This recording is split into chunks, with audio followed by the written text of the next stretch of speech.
And we're going.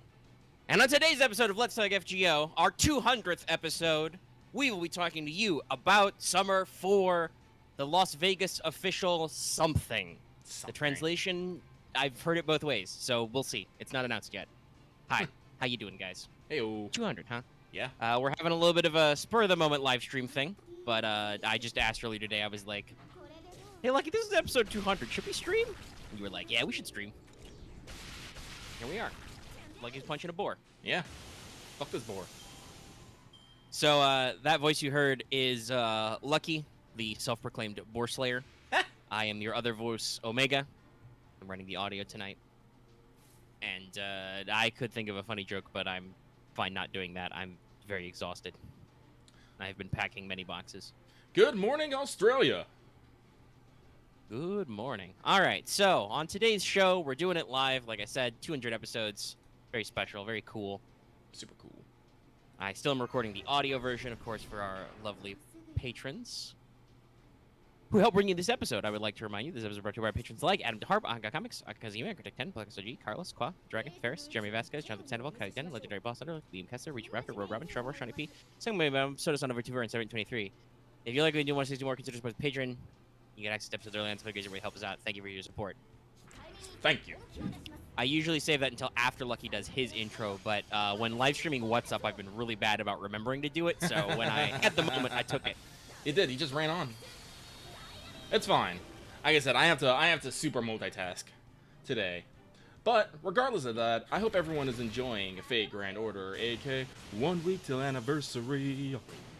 And while we here at StudiOmega like to bring you the latest FGO-related news and memes, we will be talking about current and future events for both the JP and EM versions of the game. So anyone not wanting spoilers, sure, pack their bags for Vegas. Yep. That's the joke. That's the reference. We'll be talking about that later. Yeah. All right, so it's the old show.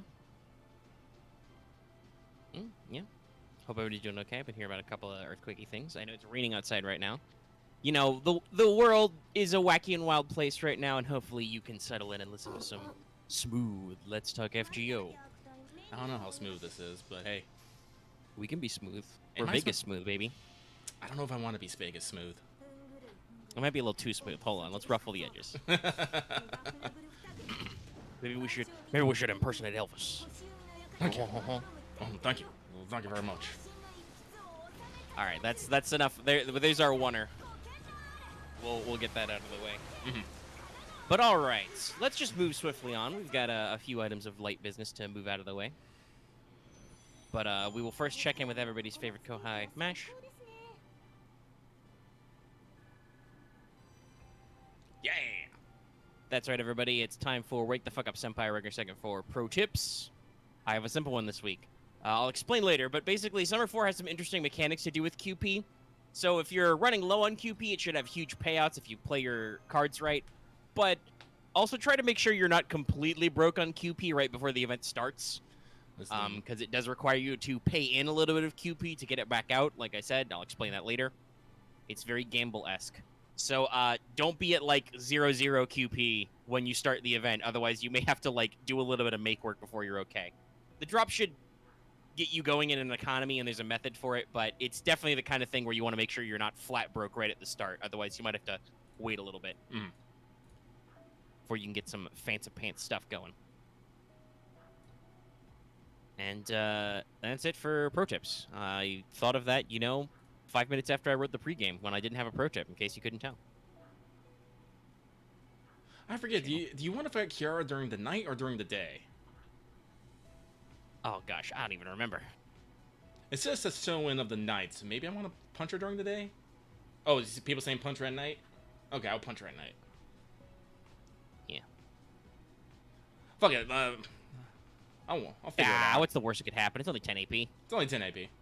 Let's see here. That's the extreme powerhouse of these sorts of events and stuff. Let's see here. So I'm gonna need rulers. Yes, people are saying she's got damage resistance in the daytime. I'm still not actually clear with the regular part of the event. Oh yeah, don't forget she has her special passive bonus against rulers as well. So watch out for that. Oh, not She's rulers. still Kiara. Oh, that's true. Let's see here. Logo Cedar or whatever. So Yeah, I'm still in the phase 1 of the event because I went really, really ham farming currency for skill cookies. So, I have not, my point ladders are not evened out. I don't even know what the point limit is. I might have enough points and I just need to finish some loops. I'm not sure. I need to double check. Or don't, because I don't really care that much. I've gotten a lot of extra CEs though. Like I got 2 or 3 extra drops on everything. Plus the sweet points ladder, you know. Honestly though, I haven't been to free talk a little bit. I haven't been too asked about the rerun just because I didn't go bankrupt rolling on like Da Vinci anyway. And so I have plenty of quartz in the tank and plenty of tickets and shit. So I'm just like, I already got all this stuff. Kind of want those rare prisms, but also I've got a few of those. We'll work it out. But all right, let's check in with Records from the Throne, a regular achievement topic. Yeah.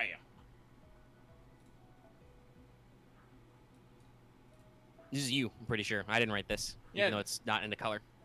Yeah, that's true. So this is me. So Lucky got a weird itch up his bum, and I started throwing tickets. I only threw enough tickets to get the extra roll in. I think it was like 7 tickets, and it was all like, you will get 2 this turn. I was like, perfect. I don't know why, because before, I think it was when I was rolling for Da Vinci Small, like I threw some tickets, it was not a number equal to 10, so like when I started doing my 10 spins, it was just niggling on me. That's all like, that rollover is just somewhere in the middle, and I don't like that.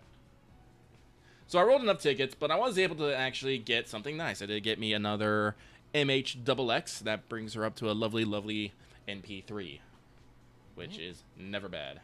Never bad indeed. Let's see here. All right, well, Lucky is futza with his quest setup. I will move into, did you finish your master missions? I did the double finger guns. You can't hear it, but I did it. Well, that's what I gotta do the clicking. Yeah, that's right. I got to remember to do the snaps when I say that. So, to complete your master missions this week, I gotta let you know you need to complete a quest with a swimsuit servant in your party. Not just costume dresses, so MASH doesn't count. 5 times, defeat 3 lawful servants of the lawful weapon.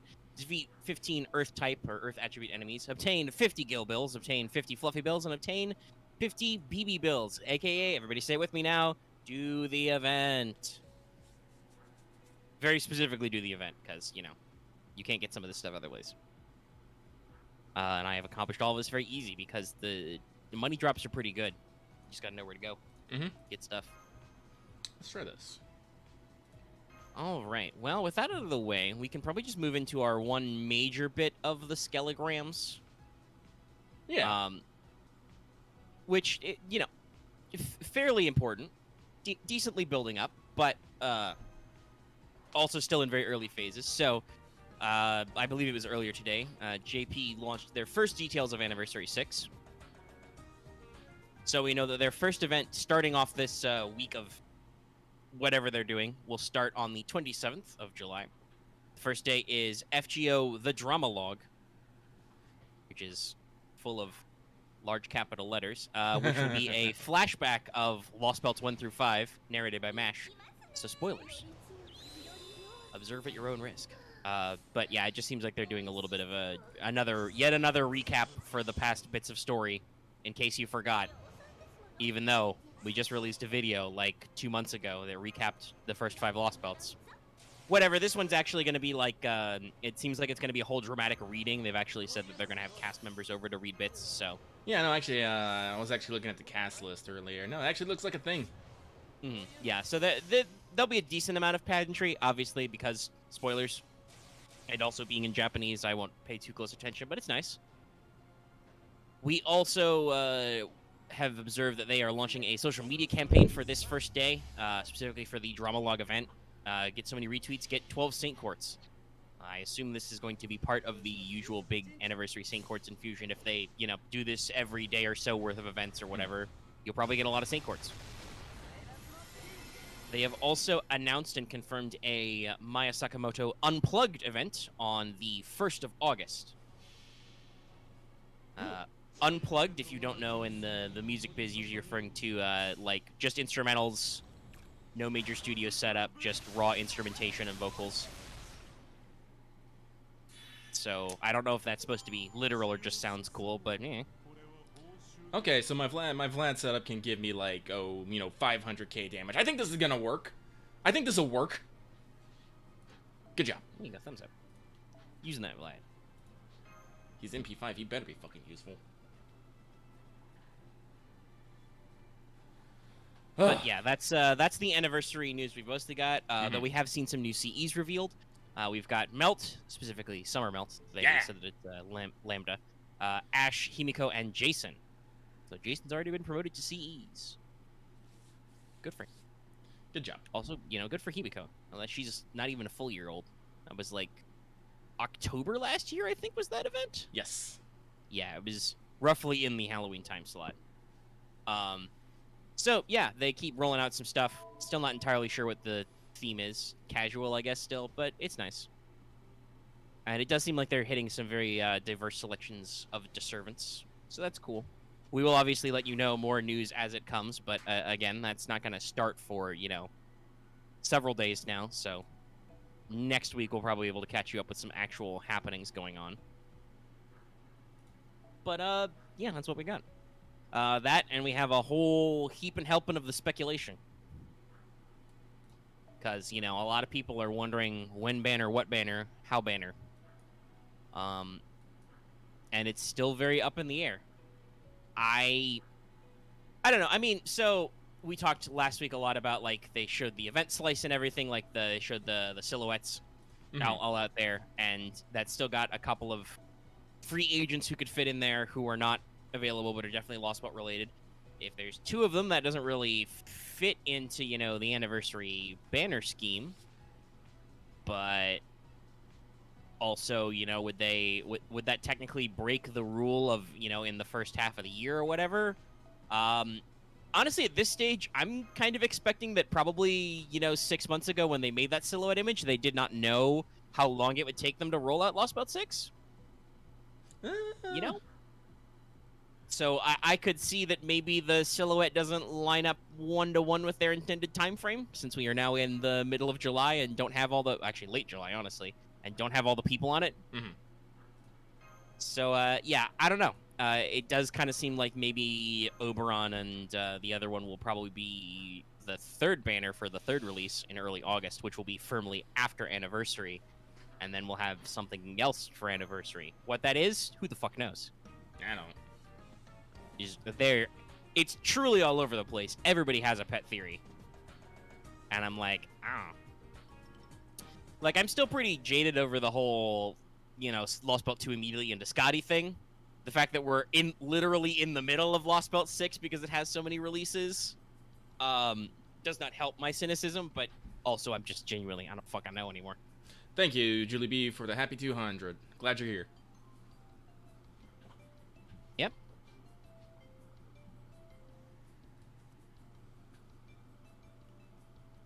But yeah, no, like, I'm kind of taking I'm taking the attitude of whatever will be because I don't fucking know. I have my hopes and dreams, but at this point I'm all like, the dartboard is in full fucking effect right now. Yeah, it's just like I genuinely don't know. We are in such a weird place that I'm like, we'll know for sure what happens when it happens, like you said. Manga Man ZX, call me Zed. Thank you for the happy 200. Glad you're here. I don't know why, but I did a thumbs up when like you said that. We gotta get a studio somewhere. We gotta get some cameras. I'm gonna do like other assholes I see on the internet. I'm gonna get my my degrees framed, put them behind me, even though they have absolutely nothing to do with what we're doing right now. Well, actually, that's not true. My associates in liberal arts is very relative to this show usually, for a lot of reasons. But yeah, mostly they're not relevant at all. But I see that all the time in like YouTube ads of front-facing cameras of guys who look like they, could also have this set up for a Zoom call, and just like, oh yes, here are my diplomas behind me. Cool. So, yeah, anyway, Anniversary, to wrap up that bit of news, is still a confusing thing of all kinds that's all over the place. Because they've got a whole week of stuff they're rolling out. And they've got, you know, the dates that coincide with the actual anniversary, so who knows? Who knows what will happen? We still have several days before it kicks off, so we'll let you know as soon as we know. Yeah, which will probably be next week, honestly. Maybe. Well, yeah, because what day is the 27th? Yeah, the 27th is a Tuesday for us, so technically that stuff might happen, you know, whatchamacallit, like late Monday. Mm-hmm. Because Japan time. Will there be a reminds Q&A? me of I don't know. They sometimes like to do weird little stuff, but not sure. Not sure. Not good at the moon runes. Ooh, it was a big roll of thunder. I don't know if that carried over on the front. Shook my desk a little. Uh-oh. Anyway, it's fine. This house has a new roof and everything. It's very nice. Very Yeah, secured. Maybe Aperture leaving it. Yeah, well, I don't make those decisions. See, clearly what you gotta just do is convince your parents to move all the way up here. Nah, it's not gonna work. Probably not. I have a pool, Lucky. I'm just We're gonna be still on the. 7 minutes from Domino's. I'm just gonna lay My on the preferred floor. pizza place. Just gonna lay down. I'm just gonna lay on the fucking floor. I want a pool. I love pools. I love being in water. I like being. Water, great. I like being in reasonable depths of water. We go over 20 feet, I'm done. Water, great. Ocean, bad. Continental drop-off? What's that? Never heard of it. Doesn't exist. Riptides? It's a myth. Get the fuck away. All the riptide and red tide and other nonsense. Beaches Beaches are scary. No. Anyway, from the floor, you're gonna have to deliver the mailbag because that's our next segment. Unless we want to yell about how anniversary is. Oh, though, really quick, to put a point on that question about like Q&A and stuff. On the first day, I don't think so. It seems like it's a pretty curated event, but literally they have a whole week worth of stuff. Oh no, they're asking if we're gonna do a Q&A. Oh, no, that's what Mailbag is for. Yeah. Well, I guess it's kind of the thing because, you know, it's a live stream. They want to know if we can get live questions and do live answers. We did not plan for that. Not very planned ahead. No, but if I see an interesting question, I might read it out. You know, we respond to the chat. Mm-hmm. No promises. There's, let's see, what do we got? Like 58 viewers right now, concurrent. Fairly decent. That's a... You know, got a wealth of comments and stuff. Mm-hmm, mm-hmm. We're keeping an eye on the chat. Mm-hmm. Well, I'm gonna have to keep my eye off the chat here for a second because I gotta switch over. All right. Open. Pull it up. Me being spicy. I think this is literally the longest mailbag opening I ever did because I had to get it out. I had to You get it write out. an essay. I did. That's okay. We don't need to talk about that because several of the questions will involve it. Mm-hmm. And we've got 39 of them. Honestly, I'm just gonna keep going until I get sick of it. Yeah, I figure that's okay. Like I said, we're live streaming, so I don't have to handle the video at all. I don't need to worry about being up until 6 a.m. So. Mm-hmm. Oh, it's not belated. Nope. It's still 200 right now. The show's not over. Yeah.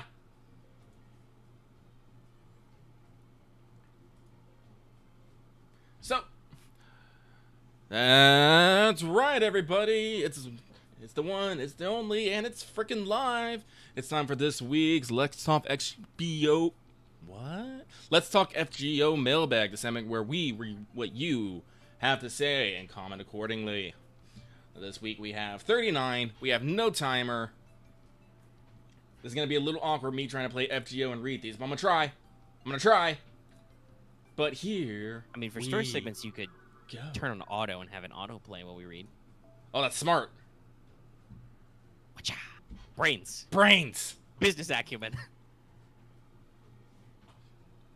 But we start with King of Apples, who's living that I can't even hold all these things meme life, but with Saint Courts. Well, if you can't hold them all, just give them to me. I will totally take care of them for you. Easily. But they say, question. For the longest time, I've wondered what a servant who who you can increase the turn counts of in-play buffs would look like. Grammar is atrocious. What are your thoughts on a meta buff support servant? An example would be Tomo reducing school cooldowns.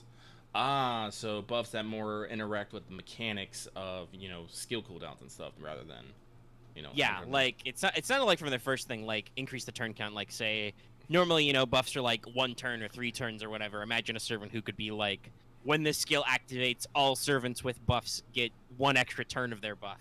Honestly, I'm for it. Yeah, that would be interesting. That's probably not too hard because we know that the game tracks how many turns of a buff you have. You can always check by tapping on that servant's, you know, little picture to get their detailed profile. So hypothetically, you could increase that number. I'm not sure who should that go on or what else their kit should look like, but it would certainly be interesting. Seems fun.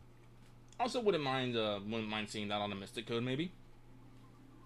That would also be another fun one. Like, oh, Mystic Code cooldowns are so fucking long. Give me 2 extra turns for that. You know?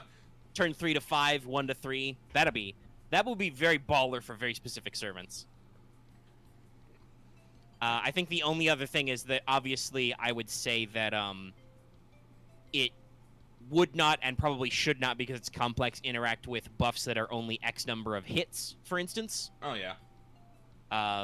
Like if it's just straight up, because there are some evades that are straight up 1 hit, you know, that it probably would. But if it's like 1 hit 3 turns, very common these days, you could make that, you know, 1 hit 5 turns. Cool. Ah yes, Smash talking about how we have nothing but single target buster, quick arts buster, single target buster, fucking lancers in summer. Thanks guys. Summer units are not necessarily diverse. I've been looking at that lately. I was looking at the other day. Whoa. What? Hello. That is a big one. Thank you, Ferris. That is our first ever red super chatto for the 200 Australian dollars. Wow. One for each episode of Let's Talk FGO. Thank you so much. Wow. I can't even right now. I salute you. Again, we need a camera right now because I totally did just salute. Yeah, I also did. We'll get there. If we keep getting donations like this, maybe we can afford the studio sooner than we think. I'm not joking, by the way. I would love a studio space. 2 mic arms, nice comfy couch, a desk. We can put the bag of mail on it. When Lucky's done with the mail, he can sweep it off the desk. Get out of here. I'll throw it at the camera.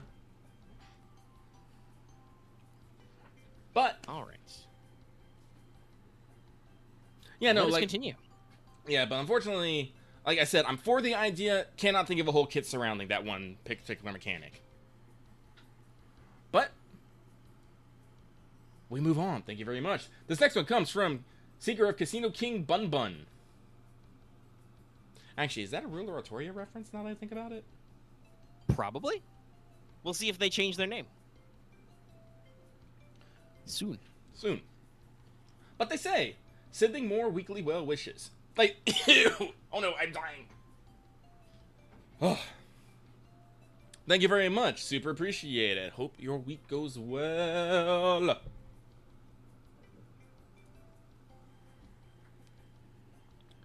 And we move on. This next one comes from... I gotta whistle real quick. This next one comes from alias ZJZ.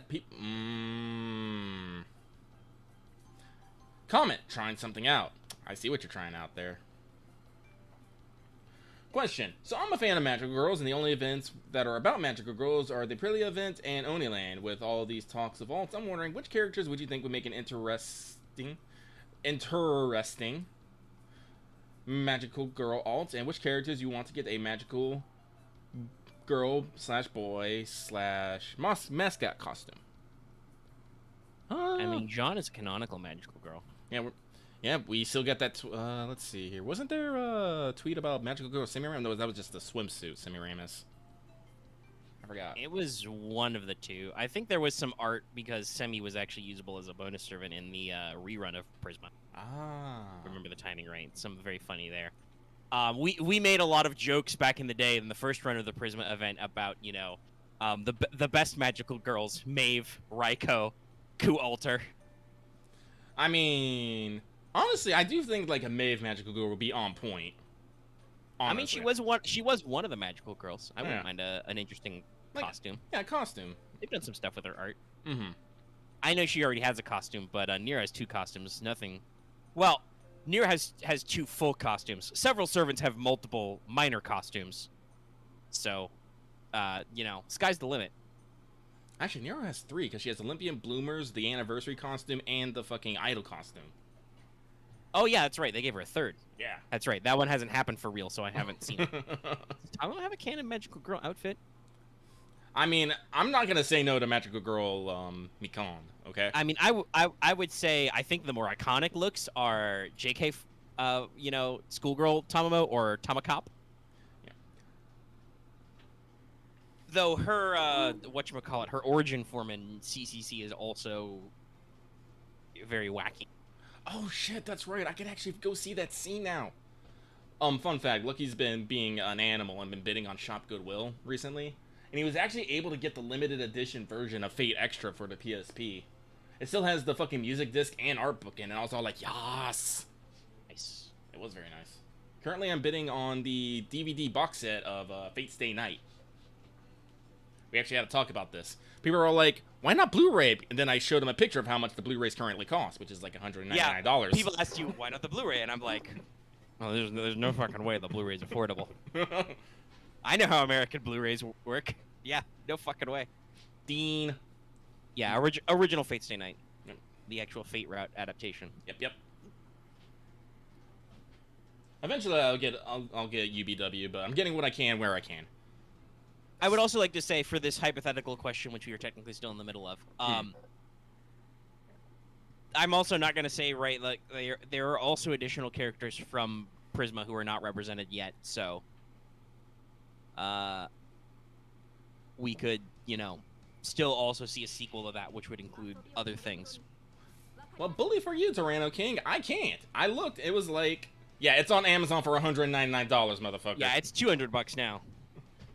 I believe because it has gone out of print is the thing. So yeah. It's the good old scalping reflex. Is it worth that much? Probably not. Nope. But no, I'd be interested in more magical girls. But we will see. But unfortunately, I think we should move on. Oh shit, I have to fight crabs and a chicken. We're clearly gonna eat something here. Do you like the crab? Do you like the crab? Me too. The oldest Game Grumps chunks. Well, not the oldest. That was like one of the Unfortunately, every single Katamari game I've ever owned is currently packed up in a box somewhere. Should make another one of those. They still doing that? Give me another one. Give me the PS5 Katamari. Actually, fuck it. Put all the Katamaris in one game. Give me the Katamari Collection Ultimate Edition. I'll buy it. Katamari all balled up. I'll buy so many things. We'll talk about that more on WhatsApp, which we probably are doing this week. I know I said we wouldn't necessarily be doing it, but my schedule is rolling forward and further down. You know, as they say, shit rolls downhill. So my problems are rolling further down into the week, so I'll probably be free tomorrow. Probably. Anywho's, we move on. Thank you very much. This next one comes from the Tyrant King fighting with himself about how much to grind the points ladder. That's fair? That's fucking fair? Hang on, I gotta punch more crabs. Crab battle. So they say. But they say, hey guys, happy 200 episodes, and to commemorate, which of those two were your most memorable or favorite? Thanks for everything and making Fridays the best. Insert Lucky's Raptor Screech here. No. If I screech right here, we're gonna lose like half our fucking viewers. I just fucking know it. I know it. No, we would need a button for like headphone warning to like let people know ahead of time. The Raptor Screech is just that powerful. It's very loud. I think we got some rees on tap somewhere in the. I've got some stock sounds.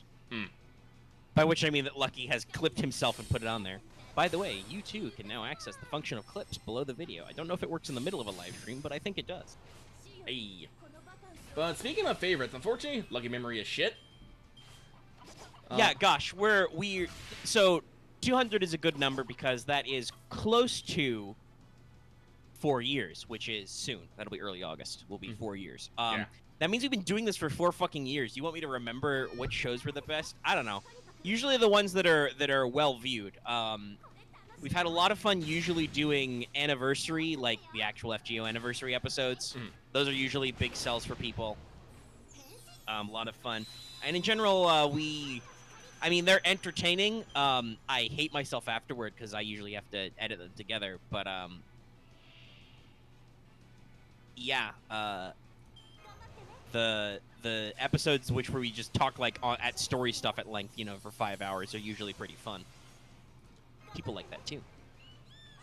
I actually honestly have to say, I don't know if, I can't say it's one episode because this happened over, like, 3 episodes, I want to say. But just the past 3 episodes where we're doing a mailbag and there's just this dude from the abandoned warehouse, I'm all like, what's with this fucking abandoned warehouse? It was literally bugging me for those 3 weeks until they actually explained it. And then he did, and I was like, I fucking knew it! That was the best for me. That was the best. I loved it. Yeah, just those little stories. Yeah. I enjoyed when, I think maybe our favorites is actually some of our best viewed, is when we hung out with Quartz, when he was still in the biz. Yeah. Those were pretty well received, obviously, for cross-promotion, but were usually pretty fun. Oh, but other than that, no, I don't fucking know. We've answered the question as best we can. The best we can. And as the best we can, we shall move on. So thank you very much. Watch my dolphins flip. We'll flip. So this next one comes from hiding in a dragon bunny bubble, Suna. That's an FF14 joke. They say, hey guys, hope things are well. Just wanted to say thank you for the shows. They are great. May your roles be blessed. Gow. Fuck yeah, gals. Hope your roles will be blessed too. Hope you're doing okay at work. Are you listening? Yeah, you're listening in patron chat. People are... Alright, so we move on. Thank you very much. This next one comes from Gahulian God. With all the far Lancelot synchro jokes lately, the question came to mind, but if you had the power to make a Fate-themed Yu-Gi-Oh! Archetype, what would be its gimmick and ace monster? I would like to make the Yu-Gi-Oh! Deck Dangerous Waifus. We could have Dangerous Waifu Tamamo. We could have Dangerous Waifu Kiyohime. Dangerous Waifu Wuzatan. Who's some dangerous fucking waifus in here? Dangerous Waifu Salome. I don't know. I don't even know if I did that right. I mean, hey, you had a consistent naming scheme. That's usually how we work on archetypes. Ah, yes, Dangerous Waifu Maeve. Solid Serenity. Yeah, I mean, so I've gotten this question before, given my, you know, my slow climb back into Yu-Gi-Oh! Fandom over the past year-ish or so. Yeah, I've already done this before. My basic idea, not to bore anybody with the technical details, was heroic spirits and masters who then, you know, special summon themselves. And they get banished when they're gone, because, you know, they get put back to the Grail, beyond time and space, that kind of stuff. That said, the people joke about there already being a Fate-S archetype, because there's the Noble Knight series, which are all named after Arthurian legends. Noble Knight King Artorigus. Ignoble Knight Launcelin. That sounds painful. Noble Knight Mordrot. Noble Knight Brothers. 2 brothers. Actually, it's 3 brothers. Oh yes, it's there's I think their Galahad is or their Gawain is Gawanhad or something. Yeah, and then the brothers are just Aggravating Gareth and Garrus. They're all just one card, the Noble Knight brothers. They're such extras.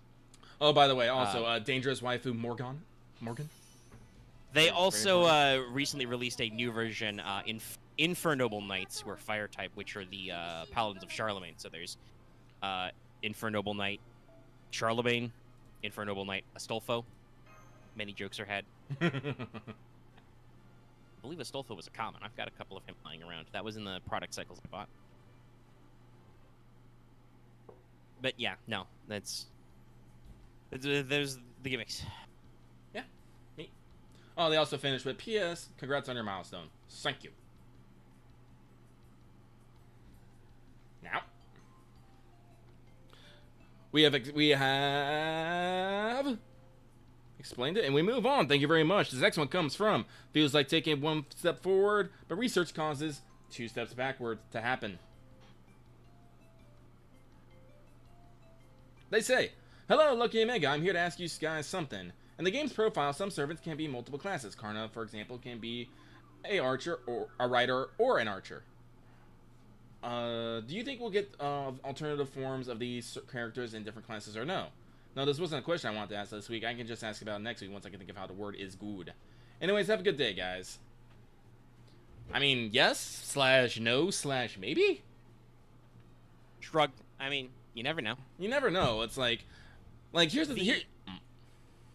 Well, I was gonna say FGO is interesting because of the way units work. Is they will very often reference that servants can be other classes, or that their noble phantasms might be different or whatnot in lore, just like old Fate stuff used to be. We don't often see these alternate classes in gameplay because that's a gameplay thing that's a huge pain in the ass to do.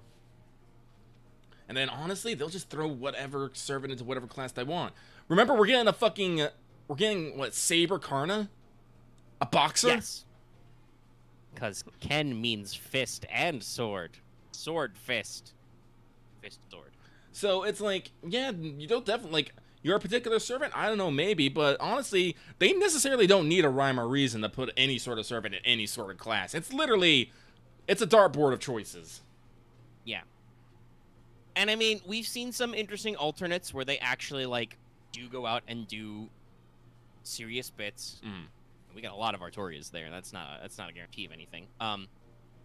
But it's very much like what kind of differences they can bring to that unit. Like, you know, they could have done, you know, like an Archer Karna to try and make more of a comparison between him and Arjuna, but also leaving him a Lancer means funny haha class beams. And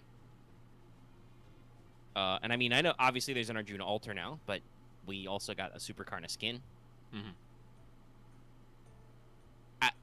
It's an interesting question that, like most things with Delightworks at this point,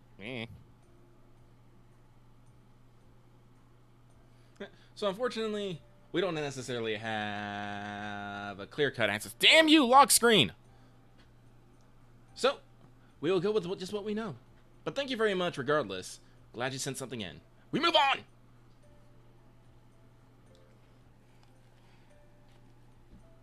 So, this next one comes from a prawn suit operator watching my co-workers radio grapple if I think class predator. Don't do that. That's against the manual.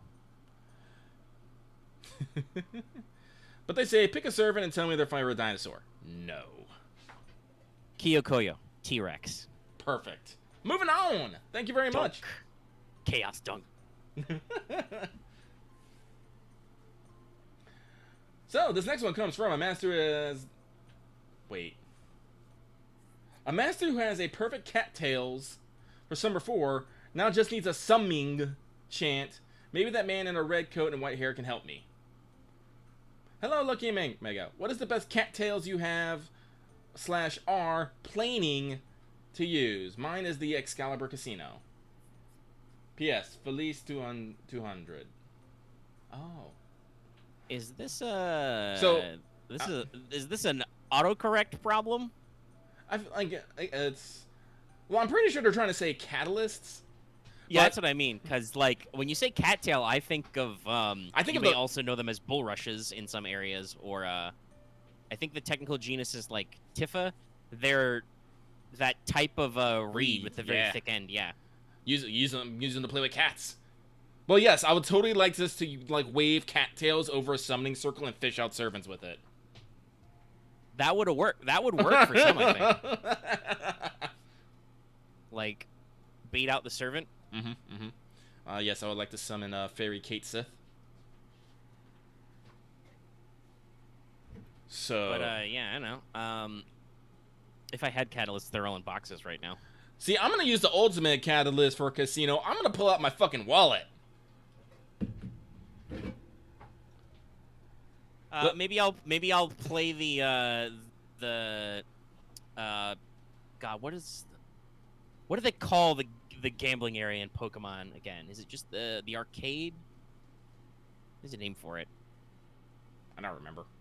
I'll just play whatever the Gamble Zone music is really loudly on my computer.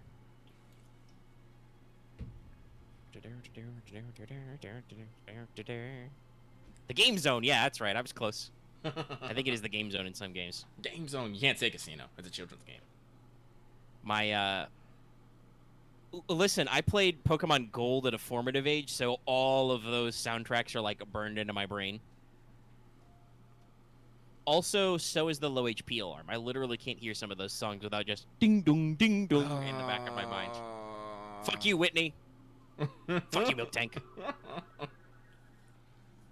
There's always that one gym leader. Anyway, thank you very much. That's what we have. We're gonna move on. The next one comes from Iodin Hollow, the Eternal Storm, who says, "Hey guys, I want to talk about some of my rolls during the last 2 weeks. For the GSSR, I got a beautiful Ballista Babylonian, after which I got a monstrous married couple and a holy water animal training within a few days of each other.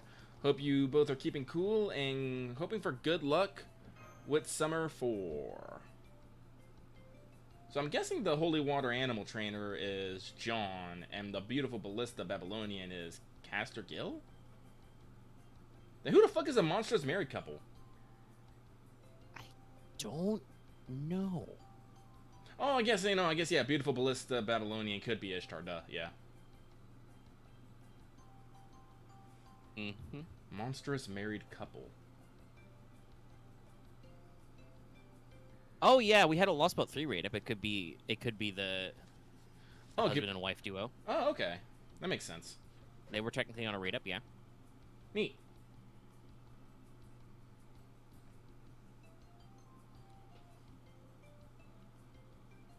Well, that's neat. That's cool. Hope your luck continues. Yeah. Yeah. We're gonna move on. Thank you very much. So this next one comes from probably your only New Zealand fan. Oh, I bet that's not true. Hey, in the comments, if you're from New Zealand, make this person feel known. Make them feel seen. But they say, question. Just want to say hi and spread positivity before the big summer show. It sucks not having friends that are into Fate. That's why I'm grateful for this podcast. Thanks, Sean. Hope you have a great week, babe. You have a great week, babe. Hey. Hey. Ooh, that was a good snap. Yeah, Oh. it was, I mean, my mic's not binaural, but it was kind of binaural. I did it on either side, so it probably sounded pretty loud. Oh, okay. Yeah, no, but thank you. I always love good vibes in this show. Yeah. I mean, that's kind of why we started doing the show. I mean, mostly it was just because we can be loud and talk a lot for forever. But yeah, it was just because we were like, hey, this series is cool. We could talk about it. Oh shit, this game's in English. We could talk about this for forever. And we're still going strong. Remember when we thought we would just do this like once a month? Yeah, no. Then we tried to do it every 2 weeks. And then... we were very naive 4 years ago and 2 episodes ago. We were just thinking it would be like normal video games. We didn't understand the mobile game scene quite as well. No. But we move on. This next one comes from, what's the weather like, Anastasia? Goddamn hot. Thanks, Anastasia. They say, hello, Lucky Omega. Is there any event you ever wish could get a third rerun? No. Do you mean besides from that one time they did that thing with Neurofest? No. That could arguably be a first one. No. Yeah, I kind of agree with Lucky. I was thinking about this question beforehand while he was reading the last one, and I'm like, I don't think. Let's see. I don't really think there are like any early events I really fucked up. And usually, if I whiffed on the first run, I did the rerun. Honestly, I have a worse train record. I have a worse track record with reruns than I do with the OGs usually.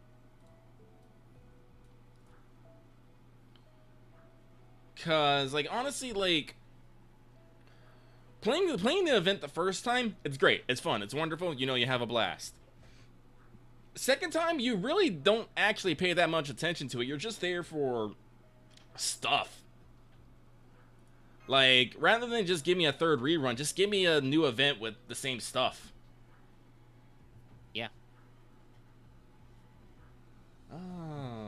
let's see here. What am I doing? I don't know.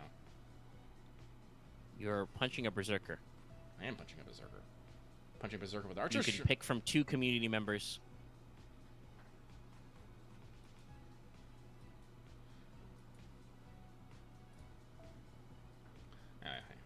So, yeah. So actually, yeah, I would say I think Carlos in the stream chat has a better idea. Just instead of just rerunning an event for a 3rd time, just come up with a better system by which we can get old welfares for people who don't have them. I mean, I'm still for just putting like old events into just a unlockable shop and getting stuff. Yeah. Rare Prism Shop, main interlude, do more. Hopefully they announce some more of those. Oh yeah, by the way, we we should bring that up. Yeah. We both just remember this. It was so subtle. Yeah, you guys can get Prison Tower in the Rare Prism Shop. It's just in there. I don't think there was any official announcement. It just fucking happened. Surprise! We literally didn't know when we did the show last week. Because it was so subtle. I just heard some people talking about it, and it was confirmed. I think we talked about it a little bit on WhatsApp. Yeah, no, I like fucking picked it up. It's there. It says high difficulty. I'm like, I see. Yeah. I should probably do that sometime if I have some free time, because I think it's still some extra tickets. Yeah, no, there's some summon tickets in there. I was looking at it. Tickets. Listen, summer's gonna be rough, guys. Listen, in the time that I said I was gonna take it easy, I was able to wipe $2,000 off my credit card debt. Guess what? I'm putting that shit right back into. Have I learned a lesson? No. So at some point, we really do need to play Red Markets, the game of economic horror that also has zombies. I'm down. I think I've said I'm down to clown with this. We'll figure out some stuff. I have some just interesting. I've been listening to a lot of podcasts to kill time while packing and stuff, so I have some things I want to talk about with interesting game lines and things I've been reminded of. Wait, no. Lucky, did you know that White Wolf / Onyx Path is still publishing New World of Darkness, now called Chronicles of Darkness? They're still coming out with new games. You thought they stopped at the Kaiju one. No. They remade Mummy. Wow. They made a second fucking version of the Mummy game. There's like 12 of those motherfuckers. Anyway. Let us continue on. But yeah, reruns I'm not in bed. Yeah. So we move on. But though that reminded me though, really quick, I do want to say, I brought that up the thing about Summer killing me because while I don't know when I will have time to shoot it, scripting and assets are mostly done for the first banner Summer Extravaganza. So I'll try to get that to you guys as soon as I know I have time to sit down and record it. Yeah. But all right. So we move on. This next one comes from Unofficial Avenger Marie Waiting Room. An interesting room. It's an interesting room. It's probably more full than you think. But they say, message. Hello, Lucky and Omega. Thank you very much for your hard work. No, thank you very much for your hard work and sitting here listening to us for hours. Yeah, I always talk about the analytics that YouTube sends me of like how many literal days worth of hours people listen to us. Shout out to you. Shout out to y'all. Shout out to y'all. They say, my question this week is, do you think the game will ever acknowledge the fact that the Master is almost adult since it's been 6 years since they first joined Chaldea? What are your thoughts on the matter? Thank you, and have a great week. So, well, it's funny you bring this up, Unofficial Avenger Mary Waiting Room. Earlier this year, in fact, with Kichi Hogan's My Room dialogue, if you have completed, I think it's a certain number of Lost Belts, like Lost Belt 2 or 3, she has dialogue about, hey, we should go drinking. If you're only on part 1, you say you're a minor. If you're on late into part 2, you say, because of all your time comp shenanigans, you have no idea how fucking old you are and don't want to go drinking. So, yes, the game is actually starting to acknowledge that more and more time is passing. Yeah, no, like, honestly, I think canonically, I think only maybe, like, I know they talk about time shenanigans, but I think, like, real world time, I think it's only been about 3 years, honestly. Yes, part 2 is a lot more time compressed than it is in real time. Yeah, because even though, like, part 1 took, like, what was it, like, a year and a half? Yes, that was mostly real time. Yeah, that was still only a year. Then Epic Remnant was, like, I don't even know. I guess I want to say, like, it was supposed to be a year, yeah. It's a year, and then you go into the Lost Belts, and this is where we get, like, timey-wimey, because then you just skip 3 months. Somehow. Yes, you just skipped 3 months, but those were like 3-ish months of real time. But also, Lost Belt 4 is only, what, like, a couple weeks, a month after Lost Belt 3? Yeah, so it's just like... Whereas in real time, it was, like, 6 months, yeah, so... And this trend will continue, especially when you get releases like Lost Belt 5 Part 1 into Lost Belt 5 Part 2, which are several months of real time away, but are, I believe, like, pretty much back-to-back in in-game time. Yeah, so it's like... Shit gets more confusing. Yeah, so even though the game's been out for, like, yeah, as you say, about almost 6 years, like, I do believe we are, like, only at, like, 3+. But even if that does still keep track, because if the Master was, you know, like, 16 to 17 to 18 when he started, you know, that's adultish. Yeah, which I believe is why the Kichi Hogan dialogue exists. It's basically like, hey, if you're far enough, you're probably over 18, but you also don't really know because everything's fucked. And the Master is such a straight edge, you know, good boy points Boy Scout or Girl Scout that they don't really, you know, make a big fuss out of it. Listen, honestly, real talk, he probably shouldn't drink because the moment he sees weakness, that's when the serpent's going to get him and just drag him into the darkness. Constant vigilance is the only thing keeping the Master safe. Yes, as Mad Eye Moody would say, constant vigilance.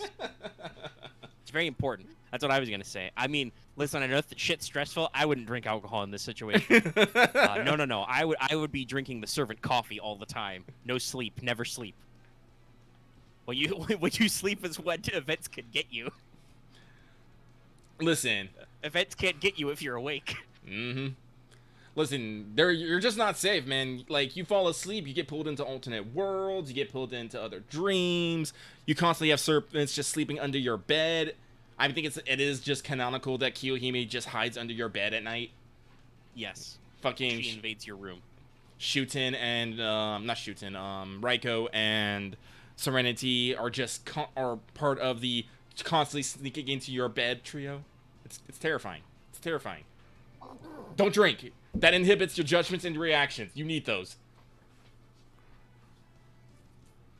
That was a tangent. So, we're gonna move on. Ugh. Thank you very much. Thank you. Thank you very much. Damn it, I brought it back. This next one comes from he who has been cursed with spooks, Steve.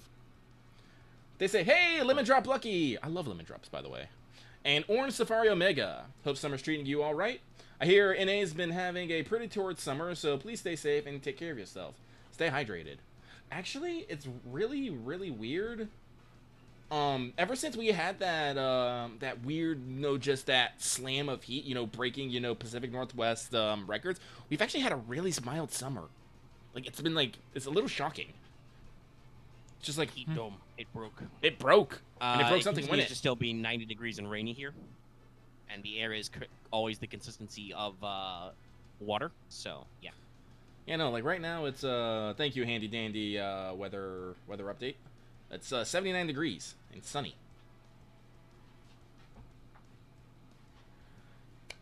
So they go on to write several paragraphs. Correct. Factually correct. There are multiple line breaks. My question is less of a question and more of a semi-rant / seeking advice. For the second banner in a row that I've attempted rolling on, I've had to suffer. Earlier today, I logged on to play FGO, as you do, took a support BB Summer to complete a farming node, and on her second ascension had me feeling things. God bless Wada Arco. Yes, bless. Actually, didn't Wada Arco post something earlier? I need to go check it. Also, I need to release Unleash It. I feel like, I don't know if it's anniversary related, but I feel like Wada Arco's been tweeting up a lot. Hang on, I've been reading too much. I need to unleash Hokusai. But you need to become paint. I need to appreciate Mount Fuji. So, caught in the moment, I abandoned all cautious and decided to roll. 10x tickets, nothing. Third roll, nothing. 7 tickets, oh there. Ruler John the Arc shows up. Second spook anniversary with MP2 Scheherazade and Da Vinci Lilybower. I mean, not mad. But that's clearly not why I'm here. Is the game subtly trying to reject loot, accept Christianity? I mean, I don't know, man. John got some tits. They ain't shy about that. The holy bust. The holy bust. I mean, also, MP2 Scheherazade. You can't see it, but I just did the... I just kind of jerked kind of all over the place. Just like, what are you expecting? like fairy godparent style. No, not full. Like, well, not quite. There's no way. There is no way to accurately describe my gesticulation here. But, moving on, they say, on to the question, what is your most conflicted spook?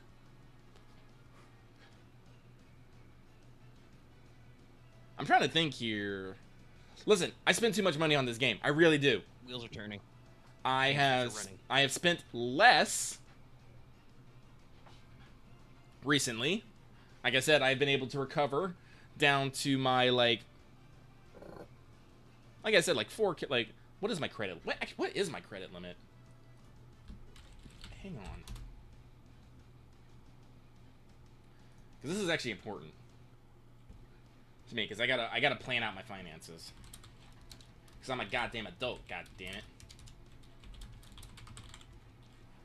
See, personally, at least, I have a very minor hold on buying things because I'm moving soon and I don't want to ship shit to the wrong address. So I'm just like, let's just not get anything for a little bit. Yeah, I'm gonna need your new address if I'm gonna send you anything. God damn it.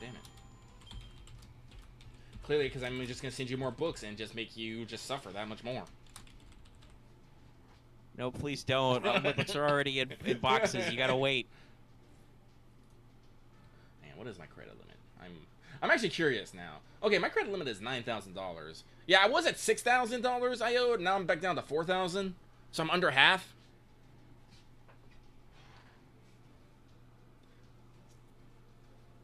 So I spend a lot of money. I get a lot of things. Jesus, I get a lot of things. Like I randomly got a Ganesha the other day. That was weird. Who was it I just randomly effing get? I mean, I got Kama on the GSSR, but that really wasn't necessarily a spook. I was gonna get something. Wasn't my first pick, but I'm not mad. It's MP2 Kama. That's one less Kama I have to roll. That's super important to me. Super important. Yeah.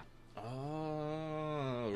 I mean, I think the only time where I like got a spook and I was like, okay, I'm glad you showed up, but not right now, was Enkidu, because that was on a Resh's banner, and I'm just like, all right, you. How dare? Go to the back of the line. You know that's not what I'm working for. But other than that, I don't know. The hamster 404. He sent me a little teletype. Sent me a little fax. Don't know. Someone post me hamster in chat. I'll let them take care of that. Wait, no, I got hamster. Hang on. I will post hamster in chat. In Patreon chat, not YouTube chat. Where did I put it? Dude just typed hamster.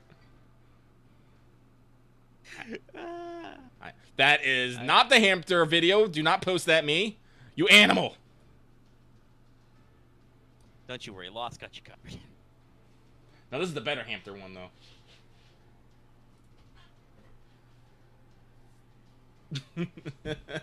All right.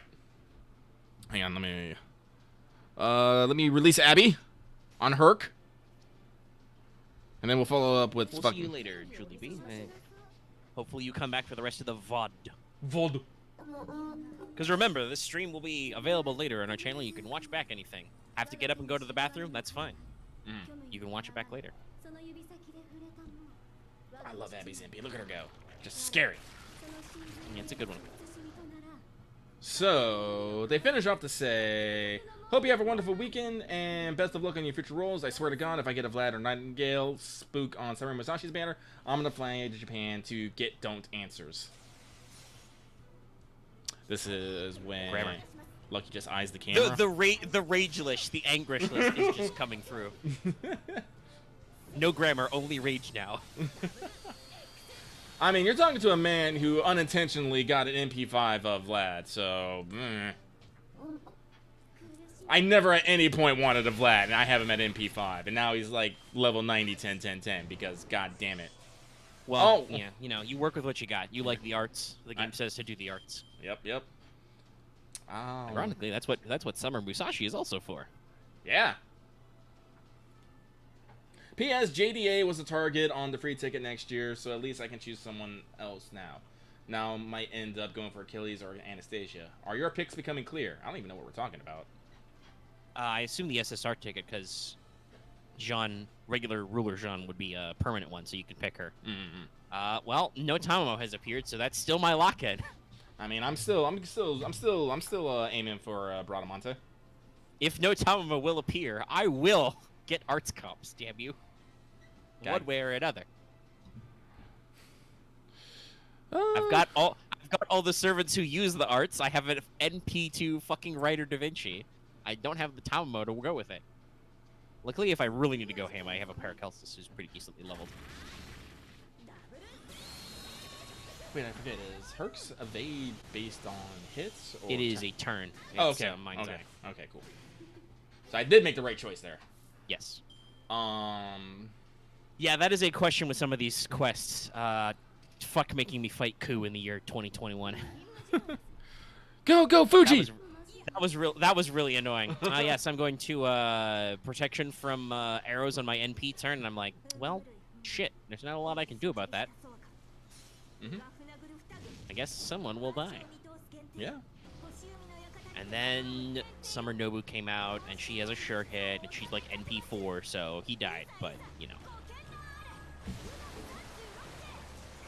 Alright, but I think that's all of this person's various pusses and pusses and post modern script. Are they a cat whisperer? I don't know when I started doing that, but I definitely make the at cats when I'm trying to get them to come here. I like petting cats. Yeah, I don't know. It's just that seems like that's a sound type that they respond to. Actually, I was late for work Tuesday because I stopped to pet a dog because I really wanted to pet that dog. It was big and fluffy. You can pet the dog. And they wanted to meet me, and I was all like, yes. Doggle. There was two of them. Hello, this is Dog Fort. And I just told work that I missed my bus by accident. I'm like, I'm not going to tell my work that I was late because I was petting a dog. Are you crazy? I don't know. That works with me, not with other businesses. Tony Kaku. Should have 10 minutes wait to the show. Must have been a dog. Yeah. Either that or broke his scooter again. No, it's not fixed, by the way. Well, we haven't seen any questions about that yet. Yeah. I think you may have gotten the point across. Yeah. Trust me, when it is fixed, I will let people know because I probably have crashed again. So, this next one comes from Couldn't Think of One, who says, question, Double X was looking for Evil God number 3. So who are gods 1 and 2? Abby, Cthulhu, and Hokusai? Question mark? So you got that mixed up, my dude. You gotta remember, Abby is channeling... Abby's channeling the Yog Sothoth, Yeah. and Hokusai is channeling the Big C. Apparently. They don't actually really ever name drop, but Yeah, but they say that he's got the city underneath the waves, and he's the super devil ocean god, so it's the Big C. It's the Big C. Even though the Big C is very much in the public domain, and you could absolutely name drop his ass, but I don't know, maybe Japan's more subtle with their approach to cosmic horror. They're actually really, really, really into the mythos over there. Fucking Call of Cthulhu, like, outsells D&D in Japan, allegedly. So, like, maybe to them it's, like, a very subtle reference, where for us it's, yo, it's the Big C, honestly, dog. And honestly, I don't think they ever actually call BB's friend, space pal, not a holotep. They just say, hey, I see. Let's see. They reference the evil space god a couple of times. Yeah, but never, like, by name. And then, like, Mash just brings out, like, BB Hotep, and BB's just like, where'd you fucking get that name? Yeah, she calls her BB Hotep as, like, she connects the dots for us. Yeah.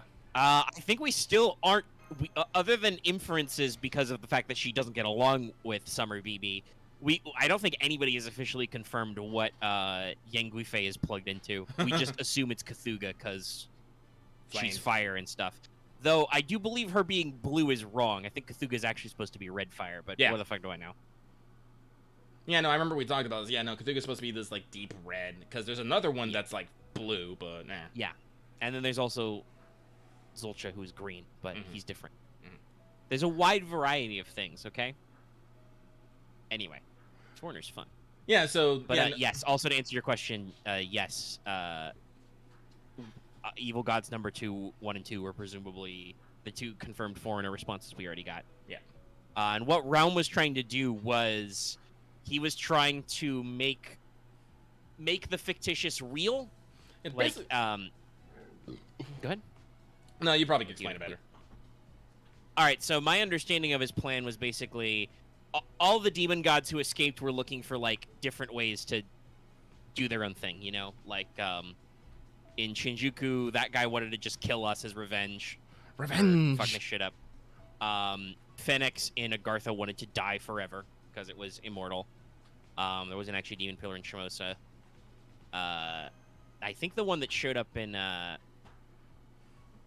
the like undead one that showed up in that one Guda Guda was just a corpse. CCC collab was Zepar was trying to rebuild the plan, but then he became secondary in the plan because Kiara was much scarier than him. And Realm was trying to achieve their goal of giving humans salvation by actually contacting outer gods who may or may not exist. So he was trying to make basically something fictional, or at least not in this universe, real by dialing up the evil deities. And completely breaking reality in the process. It was great. Yes. It was great. Their plans are great, by the way. Good plan. Good plan, everybody. Solid comment, Loth. Fuck you, Realm.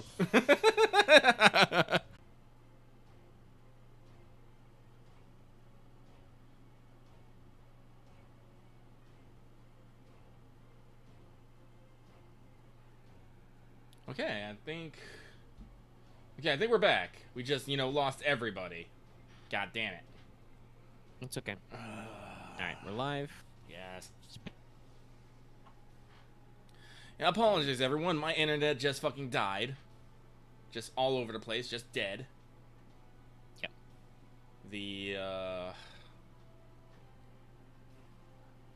I don't know what it is. It was just, I guess it was my ISP or something. But it looks like everything's back up. Hopefully that will not happen again. Again, I apologize. I'm sorry that you had to wait in limbo. And whatever that may be. So. Yeah, no, BB played a prank. I had to go give her my ultimate attack, the deco pen of retribution. Alright, I have not tweeted we back. Listen, my forehead flicks they actually hurt. I've actually done them on people and just like, what the fuck? I'm like, yeah, that hurts. I'm like, yeah, it does. Take all my pain, all my suffering. Alright, viewers are starting to go back up. We're coming back in. We're going. Yay. Where the fuck were we? Well, I know where we are in the mailbag. I don't know what we were talking about before that. I think you were in the middle of saying something, but that was a whole crisis ago, so we can probably consider that one lost. It is lost to time and space, as most things with foreigners often are.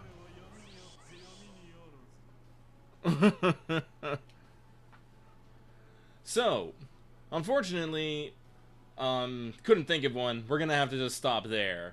All that talk about foreigners apparently got the attention of one of them and just fucked up all our shit. So we gotta move on. Fishburne attack. Mm-hmm. So thank you very much. I will unleash Vlad and Waver on Kiara and move on to the next one. So, this next one comes from Void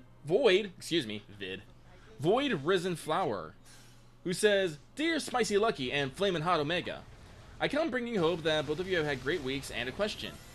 Do you think that if a mage reached the root twice through different moments, they would develop a second true magic? May you enjoy your eternal summers, and may your rolls be blessed. Thank you for good summer wishes and blessings upon rolling. I hope for you as well. As for the true magic question, I honestly don't know if a mage could reach the root twice. Yeah, okay, so I mean, like, as a hypothetical, I guess, yes, if you actually had two completely different methods, that's how you're supposed to obtain the true magics, is, like, coming into contact with the root and then returning from the brink. But yeah, And then the true magic is that specific path to the root, that connection. But yes, actually reaching the root once, let alone twice, is already a huge pain in the ass. And like, I also, you would have to develop like an entire second system of magecraft.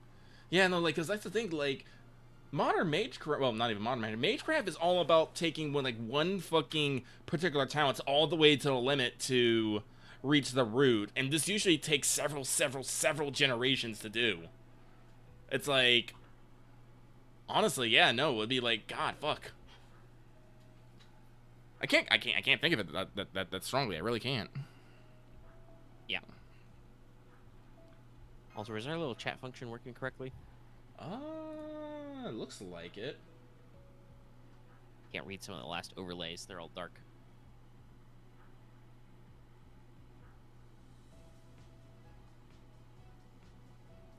Oh, I might need to update the chat. Hang on. The chat overlay. Hang on. Let me copy. No checking. Chat, pop out chat, properties. Let's control that, then control V it. Okay. No, it should be. I guess it's just being weird. Whatever. Yep. Everybody back. Everybody back. We're all connected. All right. Anyway, it'll fix itself where you want. Yeah. So thank you very much for that. We will move on. The next one comes from Sencho's Love, Sencho's Life, who says, Ahoy, Lucky and Omega. Just wanted to wish you both luck for Summer 4 banners. Thank you very much. I'm going to need it. I prepared my wallet, but as always, my wallet is not prepared.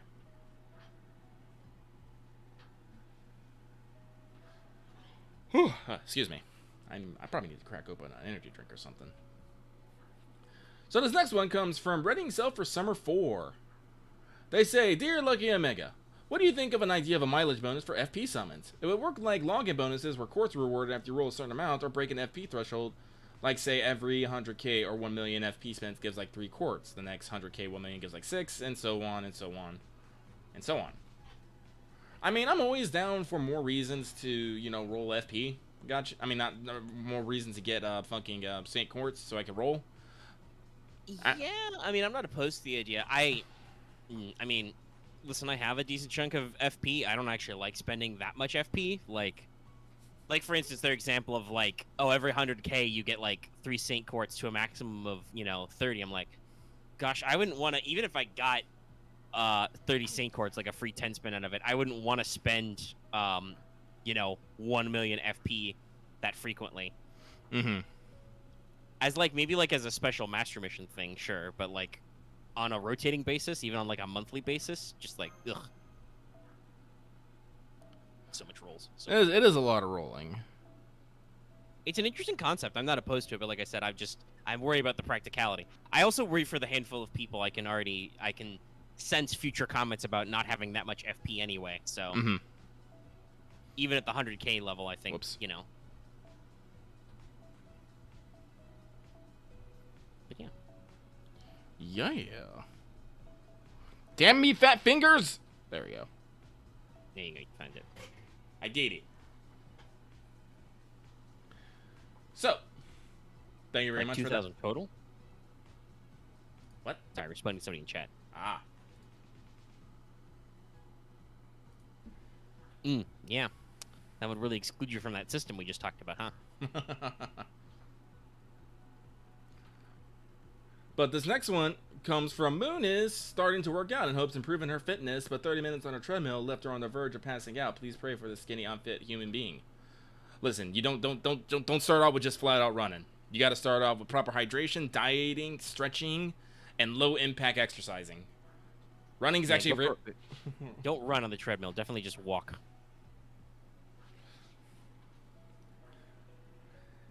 Anyway, they say, question, hey there, Lucky and Omega. Although I do think you have a valid point in regards to your spicy take, I still want summer males regardless of their contributions because I'm a simp for husbandos. I mean, I think I said that's fair. It's like, if you just want your summer males because you just want your boys, I mean, like, go for it. Like, honestly. If we want to boil it down, I think your spicy take is mostly about people trying to, like, economically or, like, socioeconomically or, like, mathematically justify summer males, and you're like, that's dumb, though. Yeah. If you just want cute boys, just say it. Yeah. Don't fucking, like, try to do the fucking PowerPoint to me. Just say you want summer males, summer boys. Yeah. So yeah, no, if you just want your husbando, fucking go for it. I ain't gonna say shit. Comma. Space. Anyways, any of you guys doing any sports or working out nowadays to get in shape? Kinda. Not right this second, but when I move, I'm planning on blocking out time to swim in the pool. Because I've been inside so much. Oh, what was Also, it? I'm pretty sure we don't have a hill I can walk up anymore. That was kind of the thing about our current place is we're on slopes, so to walk into town, it's like you got to walk up the hill stuff. And that was probably good for my exercise, but then we had to stay inside. So I don't know what I'm doing. I'm just fucking activating fucking. Actually, what am I doing? Here, mash. Mash is great. But no, I'm basically doing the things that I've said I'm doing. So, fun fact: hydrate constantly, drink lots of water.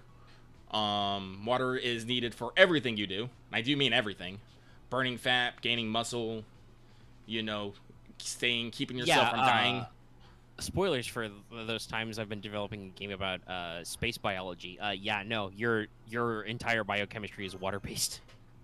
Water is the solvent for literally everything you do. So if you don't have enough water, your body can't do the stuff. Yeah. So, A, drink plenty of water, and when you think you've drank enough, drink even more.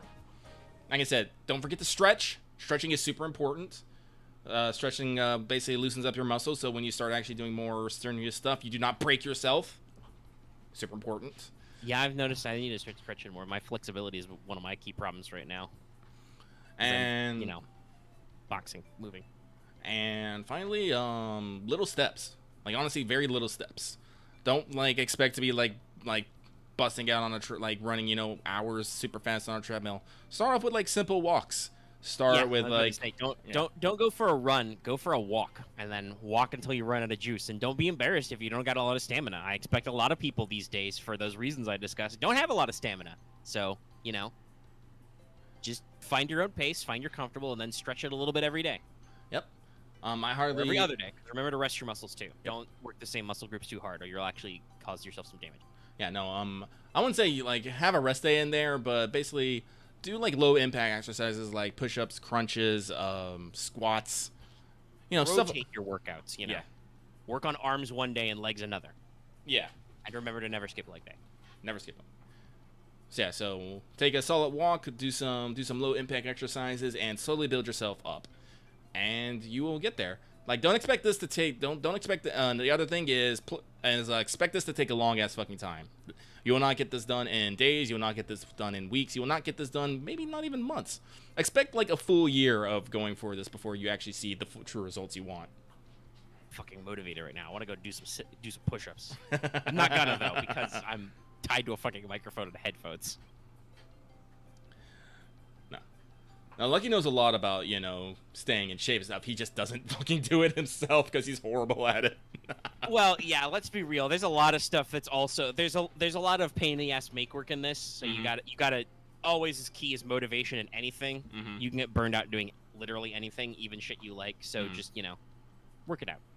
Find your rhythm, work it out, stay motivated, but also don't blow yourself out immediately and run out of all your energy like a weekend and decide it's too hard. Yep.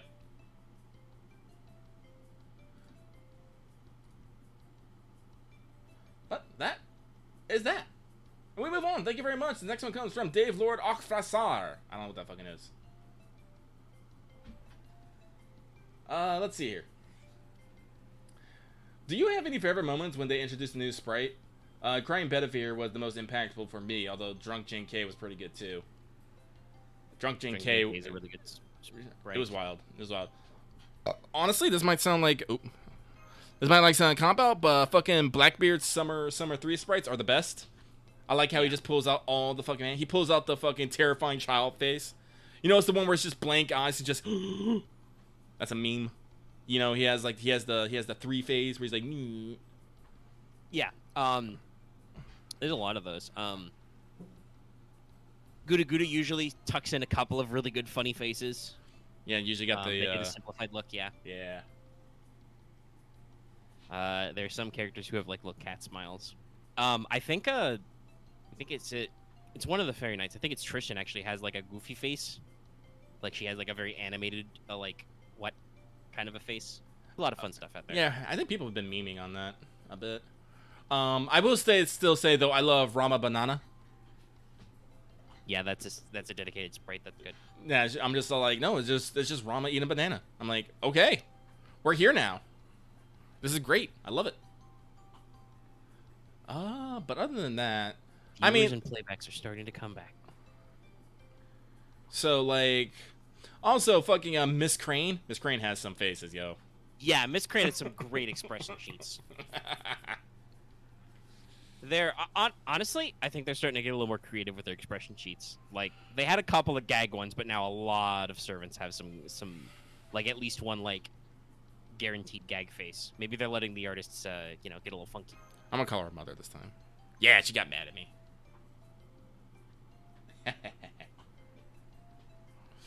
John always wanted to be a big sister, and now she's gonna force it. Big sister. Mm-hmm. Of course, Ilya has several shocked faces. I mean, it's Prisma Ilya. Mm-hmm. Also, I do believe that occasionally Ruby gets her own expression sheets, which are also hilarious. It's fucking stick, yo. And I mean, obviously, there can be some pretty attention emotional ones. A lot of servants have the old single trickle of forehead blood. Mm-hmm. It's very important, very dramatic. I think Gareth actually has a quote unquote damaged sprite now. I think it showed up in LB6 at some point. A lot of people have them. I think I'm pretty sure Mordred has. I think at Tristan least one. Does Tristan have one too? I think He might. I know he has his scary eyes open one. showing As true well, power. which is yeah. And of course, we can't forget Sigurd has shiny glasses. Mm-hmm. This is super important.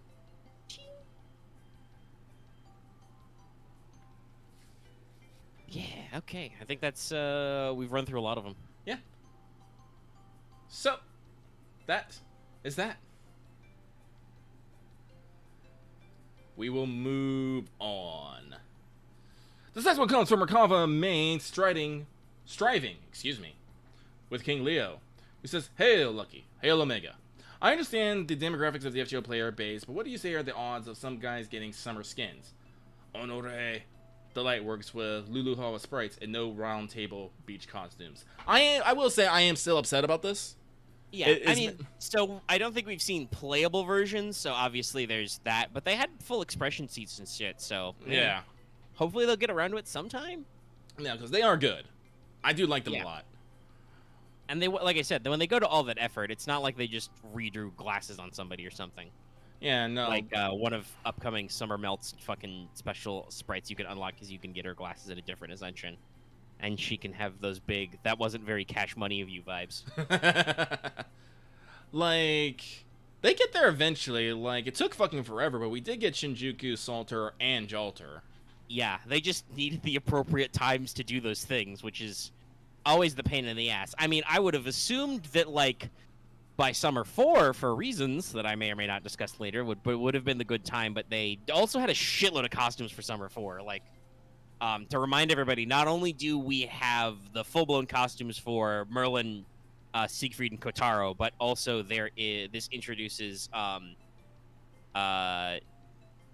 Saber Shiki's alternate costumes. The decapitating bunny one is from this summer, and also the special Musashi Tan version and the Melt Eyes. Yeah, the extra tan Musashi. Like, there are many, many alternate costumes in this event already, so I can see why they wouldn't want to, like, overload people with unlocks. But hopefully soon. And everybody knows that, I mean, like, Summer Blackbeard shirt would be great. I know you can't put him on a banner, but that would be great as well, as a playable. I would also accept, he doesn't need a full-blown summer version, but Ku should get his goddamn Hawaiian shirt. Yeah. He's had it forever. He was in a summer event, even, because he's one of the male units who has a shirtless sprite. Yep. Summer 1, yo. Give him the justice he deserves. Well, Hawaiian no. shirt, Ku. So no, I am excited to see what they do for summer costumes this year. I will say, or who knows? Maybe they will just do some summer males. Preview. Yeah, I don't know if we'll have gotten to the preview. If people are saying game news isn't until the 1st, that is technically Saturday, Sunday for us. Yeah, it'd be a little too late. Get scooped. We actually think we have a question about that soon. Oh. But that is that? And we move on. This next one comes from MTF Sigma TAC 19 Myriad Truths. This is a name. Greetings, 05 TAC 1 Lucky and Administrator Omega. It seems super high tech, and I'm kind of concernicus. Does the Black Moon howl? I'm super concernicus. I hope you're well and remain so. Remain so. Have a good evening. I'm a little concernicus. Major concernicus. I don't get this reference. I do not get this reference, but I'm concernicus. Maybe chat will save us. Anyway, moving on. Swiftly on. Swiftly on. Thank you very much. This next one comes from Salia, who says, just curious, I'm sorry if the question has already been answered before. What is the schedule for next week's show? I believe that the actual news for the 6th anniversary will be after the show's airing. So will you guys delay the show for a day or air it live? Probably not. Probably not. So, to let everybody know, obviously you can tell we're doing the show live Friday evening. That's when we record all our shows. We don't usually do them live. They're usually, you know, patrons get to listen to the show get recorded live. Audio goes up right after. I put the video up for them as soon as I can, and then the next day, sometime usually in the early afternoon, once I'm actually awake and alive and all my machines are turned on, I release it to the public. So, yes, the actual... So, if Game News is the 1st of August, that will not actually be out yet as of when we record the show, the 30th. Now, obviously, Japan's August 1st is slightly sooner than our August 1st, but that's still a couple of days after. You know, the 1st is a Sunday. So I'm sure we'll be able to talk about whatever early news they do and other stuff they've rolled out, but if the actual updates aren't until that late, we won't have the news. But it is JP. We can just wait until the 6th. You know, that will also have whatever they do when Lost Belt, I almost said 4. Lost Belt 6's next part comes out. Am I dumb? I'm dumb. I'm fucking dumb. I brought Archers to a fucking Lancer fight. That's okay. That happens all the time. Lucky, it's gonna get worse. In Summer 4, there are enemies who don't obey the normal class rules, where like they make them weak to extra things, or they change your because you're stuck with using Saber Hokusai a lot. They change her class advantages so she can hurt servants she normally can't hurt. It's wild. Anyway, it was only 5 AP. Emergency. Yeah. Anyway, I'm gonna go punch Kiara some more. Oh wait, no, I have to do this quest. That's right, because I'm locked into it. Heck. All right, I'll fix this. Yeah, it's the question that. Fix this. So yeah, no, there's that. I have no thoughts on this. No thoughts. Mine empty. But yeah, basically, so we'll probably just let you guys wait the extra week until we do the news when we normally record the show, because I don't want to be futzing around with changing the schedule in the middle of the weekends. Yeah, actually, wouldn't the fucking stream? Wouldn't the stream be like? It would be the middle of the night Saturday, like Japan time. Usually that shit happens at like 5 a.m. So no, we're not streaming then. Not even on a Saturday night. But yeah, so and I don't want to delay the show like 2 extra days. We can just keep the usual cycle in the week because we'll have plenty to talk about.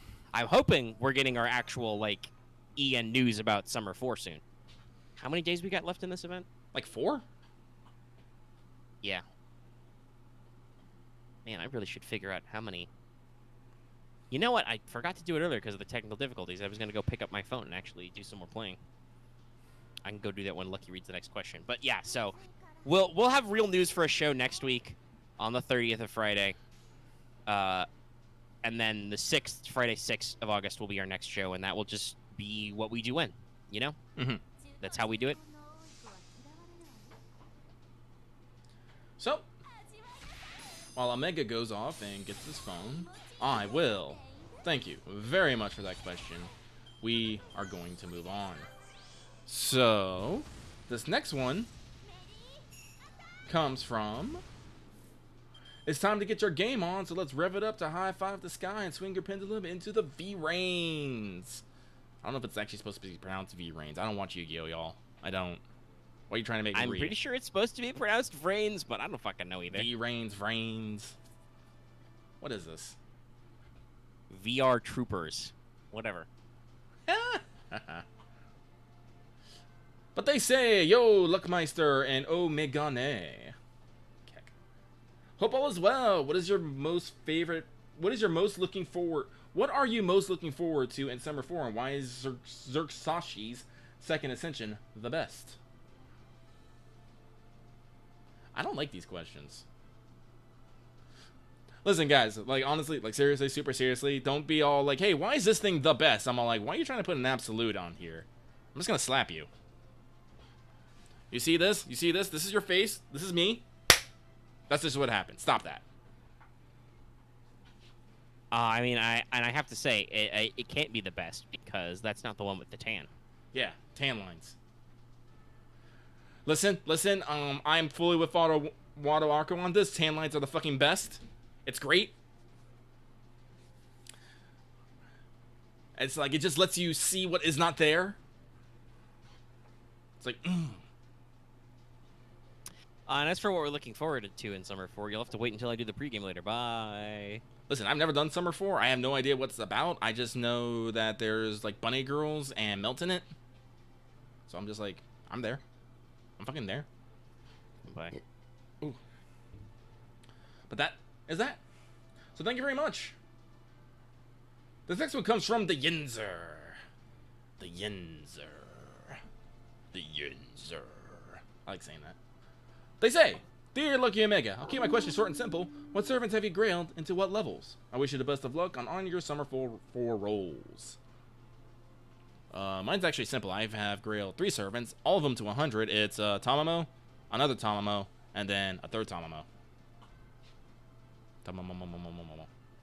Mordred, Resh, and Ishtar are all 100, and Medusa is 80. I'm currently debating what I want to do for my next rails, because like I said, I do actually got a fair stockpile. I think I got like 20 something or something. Yeah, I have plenty of grails. I'm not sure what to do. I've already decided that I am going to probably start working on my Sakura phases. I'm just trying to figure out in what particular ordering method. Like, do I want to I could swing for some Gareth action, but I need to actually use her in fights and actually, you know, be comfortable with it. Like, she's great and all, but I need to do the work. And obviously I have 5 blocked out for Space Ishtar. Mm-hmm. Because that's how I work. But you know, I've got some spares still. They just keep handing me these golden cups, Lucky. I don't know why. It's like you got a fucking warehouse for you, and there's a fucking shady priest looking for them constantly. It's just a giant pile. It's like, with the rest. Yeah. Like, like I said, I already know I'm probably gonna get BB and Passion Lip both up to 90, and then I gotta decide what I'm gonna do. Actually, I'm dumb. I need to be popping fucking Jalter's fucking German ass evade. But yeah, Like you have a problem with Schwarzschild Folk? yeah, I can't pronounce fucking German. You kidding me? I can't pronounce fucking English. What is pronunciation, really? Something that I know nothing about. Who makes the rules? Not me. Can I punch them? I would definitely be with you on that. So, we're going to move on. This next one comes from Indubitable Mothra, Mary, and incited for a multitude of eminent installations. Why do y'all do this? Salutations and congratulations, Mega and Lucky, tilde exclamation part. May all future endeavors be met with prosperity and success. Looking forward to the powerful, immutable faff of this day. Thus, an exception for VK Braun for your pleasures, question mark. May his spirit be with you in this mailbag. Whenever you feel the need to defend mere slips of tongue, fare thee well. Oh, it's actually, okay, interesting. Speak, they cop, as the people speak, and no will know what you have to say. And now I'll break them like dirt or like straw, my tongue's pitchfork thrust into their hay. Interesting. I believe that is medieval for get dunked on, nerds. of VK Braun dropping the sick diss beats.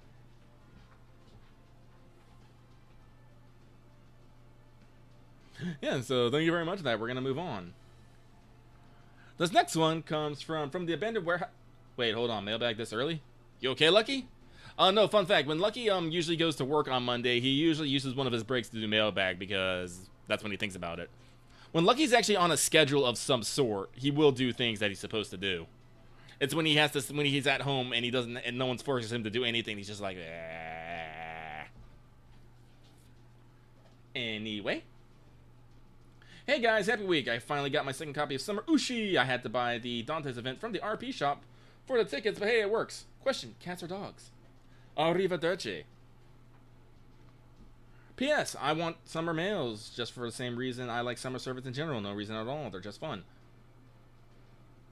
Also, I think you're kind of contradicting yourself, Lucky. You don't want summer mails because you want to roll for them?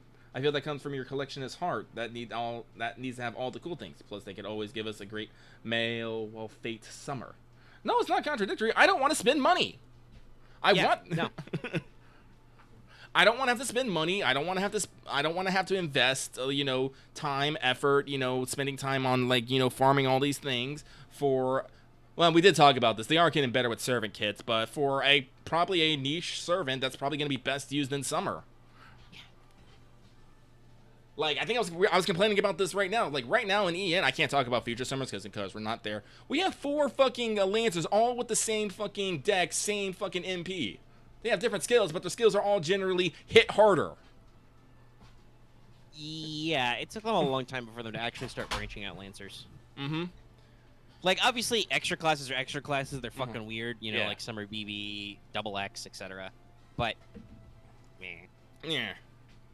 Like I said this at the beginning, I'd been fucking fine if half these summer girls were costumes as well. It's like, yeah, fuck yeah. When summer comes on, I'll slap that on. We'll have a good time. Whatever. Yeah, there's a weird lack of diversity to, especially early summers. Like, I do think it's getting better. Mm-hmm.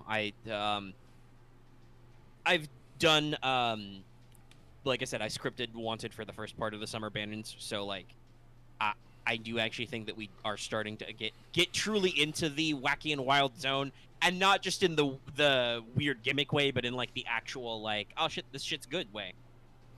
Oh, yeah. Actually, let me like, trying new mechanics that do stuff.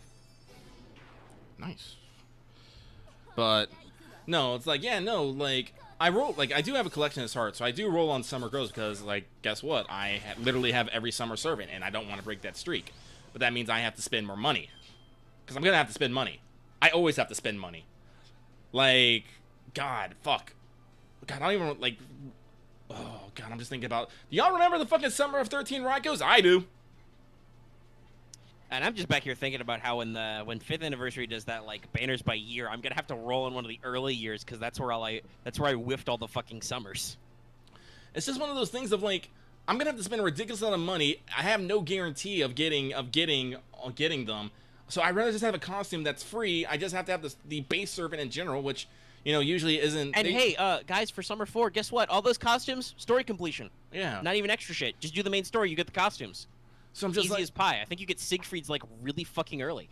Yeah, so it's like, no, like, again, I say that if you want summer mails just because you want summer mails, like, I'm not gonna, like, I want summer mails too, for that reason, just because, husbandos and shit, but no, there's plenty of reasons why not to want summer mails too.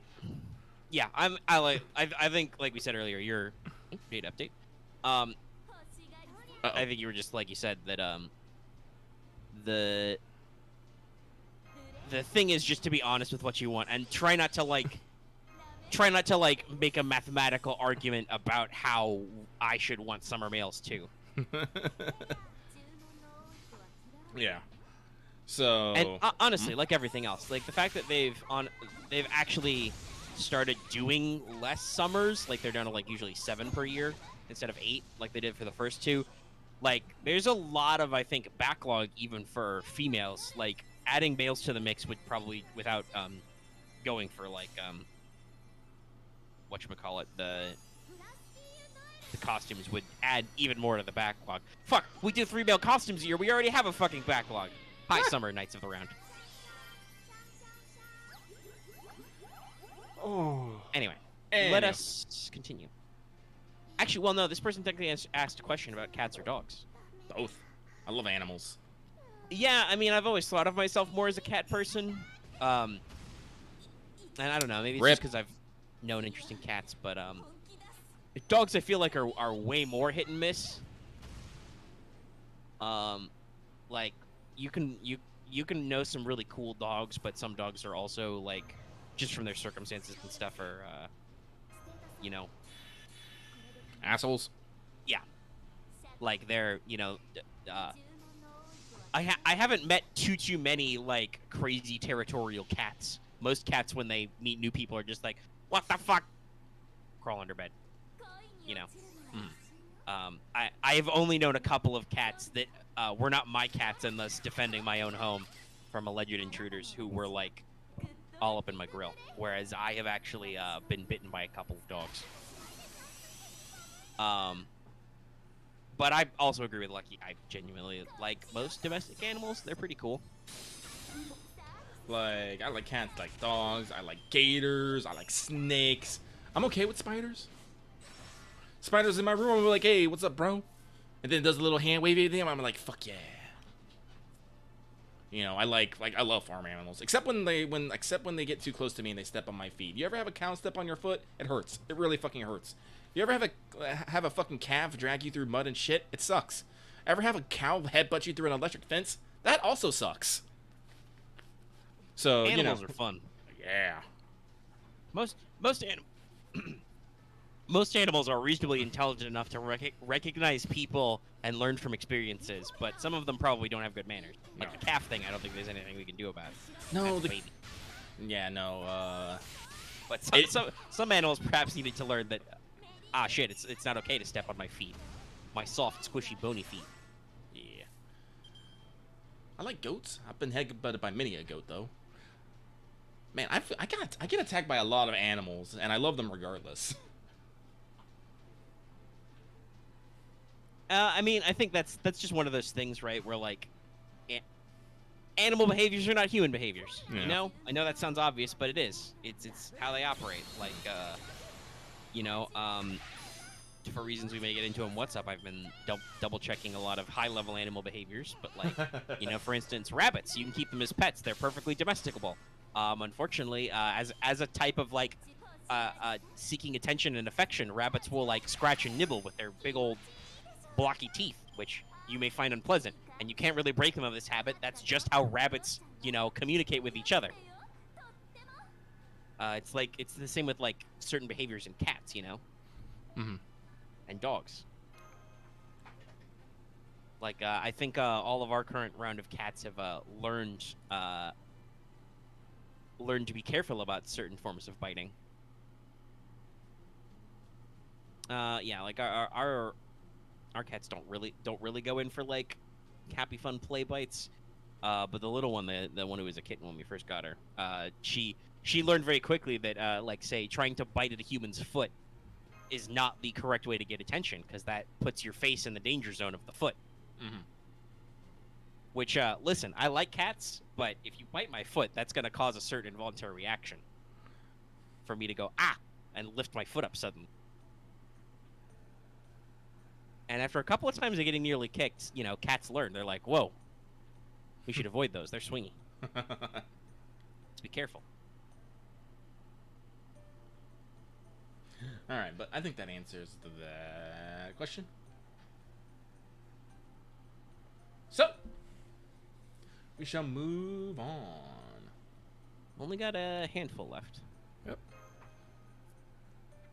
The next one comes from a master working as a bouncer for Bunny Artoria and teaching the art of counting cards. Scandalous. They say, hey, Lucky Omega, sorry if my question about summer mails created some conflict. I just wanted your thoughts, and I didn't think it'd be so controversial. I don't think it's necessarily controversial. Everyone has their own opinion, but I do definitely believe that there are some people who just, like, you're free to have your own opinion. Just stop trying to convince me. You can't. Yeah, I mean, I don't think it's, like, controversial. Yeah. Especially in past years, I think it was a little bit more of a hot-button issue, but now it's just, like, it's reached a point where, like, some people are almost very... Thighs! Sorry. Demanding about it, Yeah. And then it's just like, all right. I mean, this isn't like I said, there's not some mathematical PowerPoint to like prove there must be summer males. It's a thing.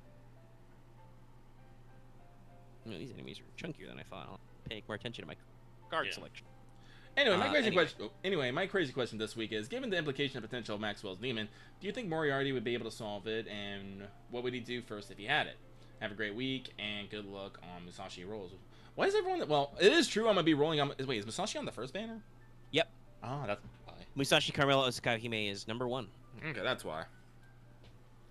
So, Maxwell Demon. Maxwell is the one that invalidates the laws of thermodynamics. Yes. Right? And I'm going to put forward, if Moriarty could solve the thought experiment, he would have. The experiment was proposed in 1867.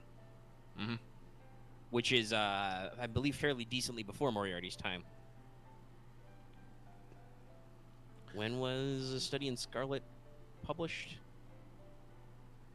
A Study in Scarlet was published in 1887. Yeah, so like 20 years later. So, yeah, no. Moriarty has had plenty of time to be aware of the thought experiment and possibly solve it. So, no, I don't actually think that he would solve the problem of perpetual motion. Mm-hmm. And the answer to your question, though, is if he had it, he would do crimes. Mm-hmm. Dastardly crimes that cannot be traced back to him as he bartends. He bartends crime. The bartender of crime. Is there a gif of him doing the epilepsy hypnotos thing? I need that, maybe. Sorry, my brain's just thinking whether or not I should belt out lines from the poem / Cat's musical number Macavity. Because in case you guys didn't know, which you might not, Macavity the cat is just Moriarty, but a cat.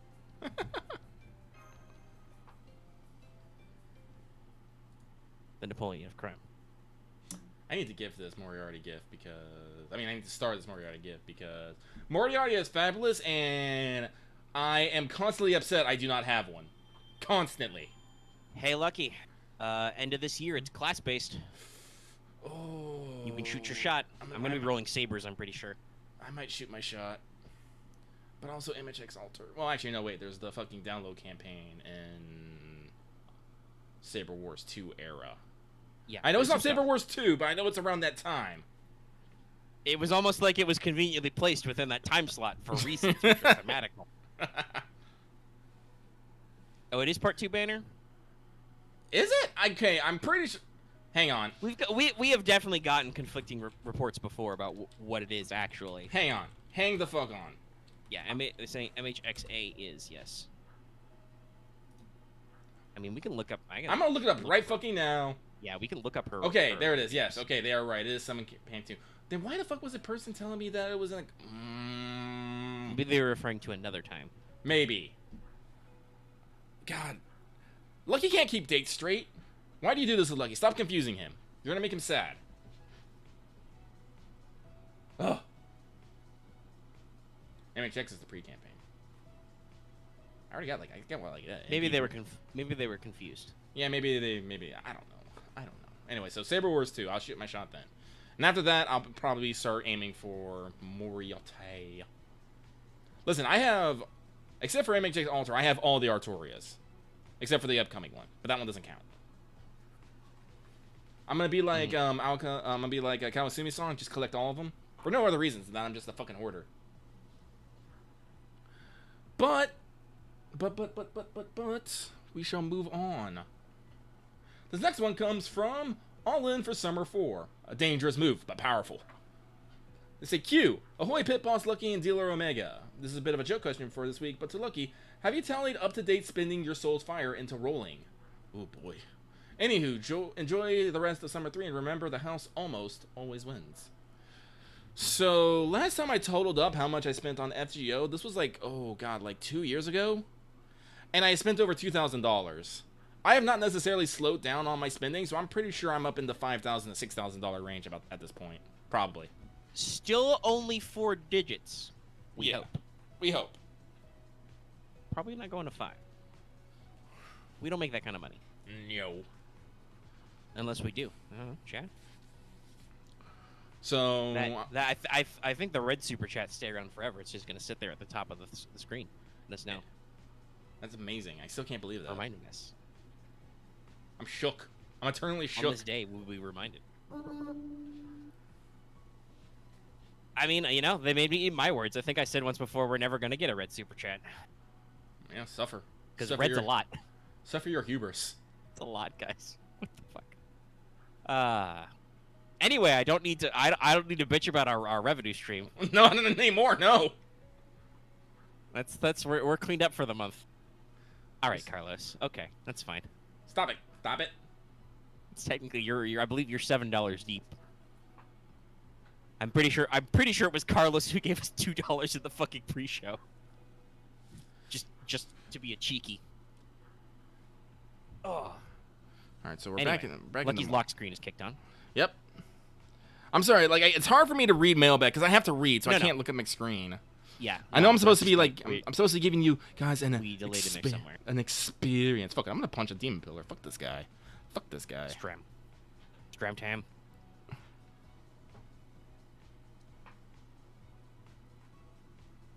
I mean, it depends on the context. I'm pretty sure that like Prince of Landling last year, for instance, is wearing like swim trunks under his like white shirt, or alternatively, he's wearing a bikini under there. If you believe certain fan artists. God damn it, Carlos. Well, I do like round numbers. Me too. Me too.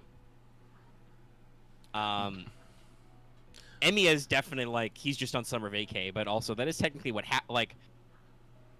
There was a lake, I think, in the Summer 5 event, but honestly, the swimsuits were slightly exaggerated.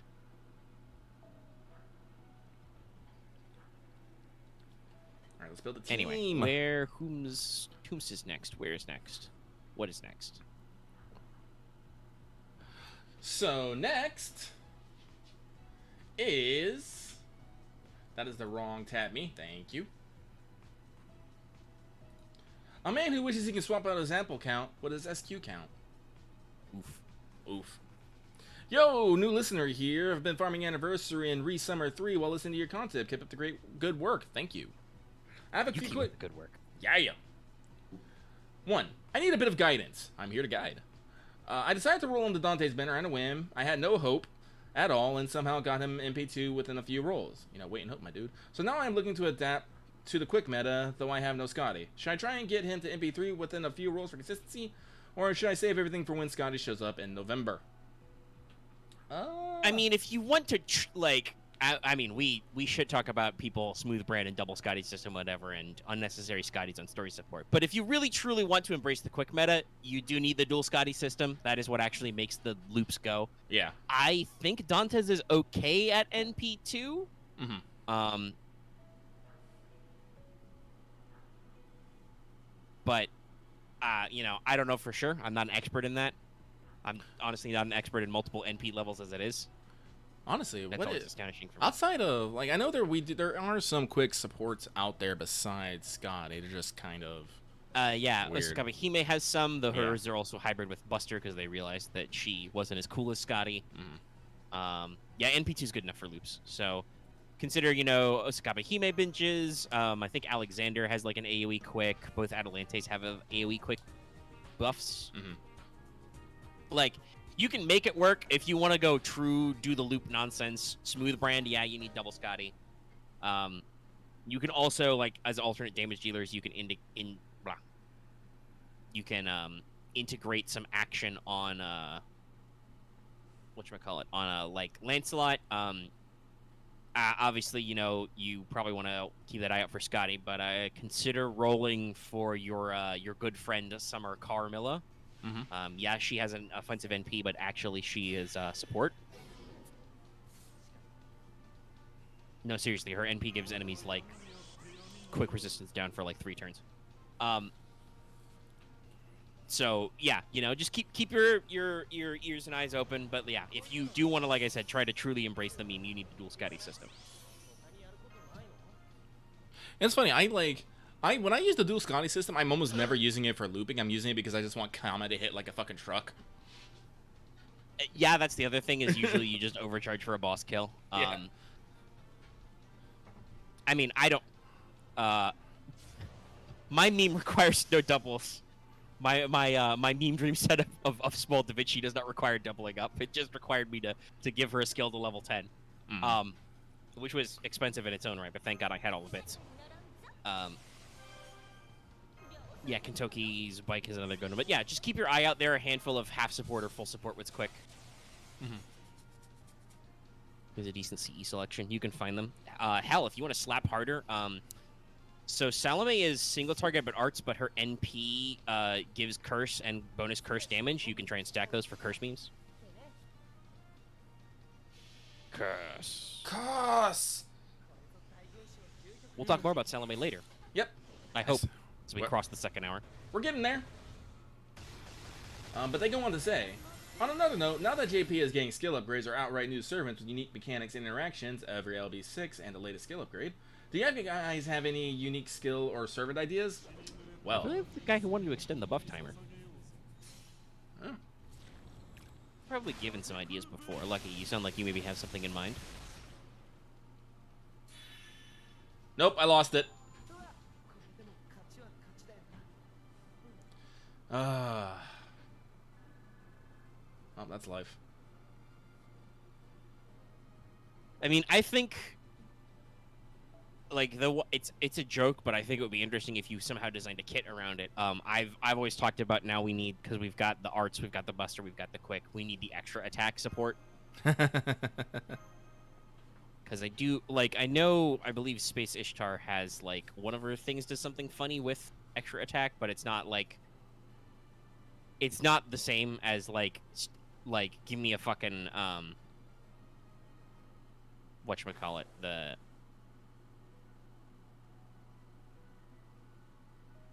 the like do the effect, you know, because Space Ishtar's NP gives her extra damage on her extra attack. She like doubles her extra attack damage for one turn, so you use it for an NP Brave Chain, but that's only on herself. I'm talking about like because this buff exists, I want a servant with like targetable extra chain or something, you know. I mean, we already have double hits. Both Musashis have hit boosting mechanics. That would be pretty wacky and wild if you could also increase extra attack hits. That would be pretty cool. I don't know. There's some stuff. There's some Thoughts, stuff. Feelings. Let us know your ideas, chat. Like honestly, like I said, they're getting really good with the unique mechanics. It's like probably previously I definitely went to like, yeah, I want to be able to switch between a single target and AOE MP, but guess what? We got that covered now. Yeah, I mean, if only Fairy Lancelot could switch back. Yeah. Just do that, and then we're like extra perfect. You know, we've got defenses that are even harder than invuls now. You know, you've got servants which can switch their NP card type or switch now their NP type straight up. They can switch ascensions mid skill. I know in the future you'll get we literally have HP draining attacks. Like Summer Carmilla can literally steal up to 3k HP from everybody and heal it back. Oh, actually, there is one mechanic I do think that is not well used yet. I've always thought it would be really interesting to design a servant who can steal buffs or clone buffs. Oh. Like I've joked about, that's what my my ideal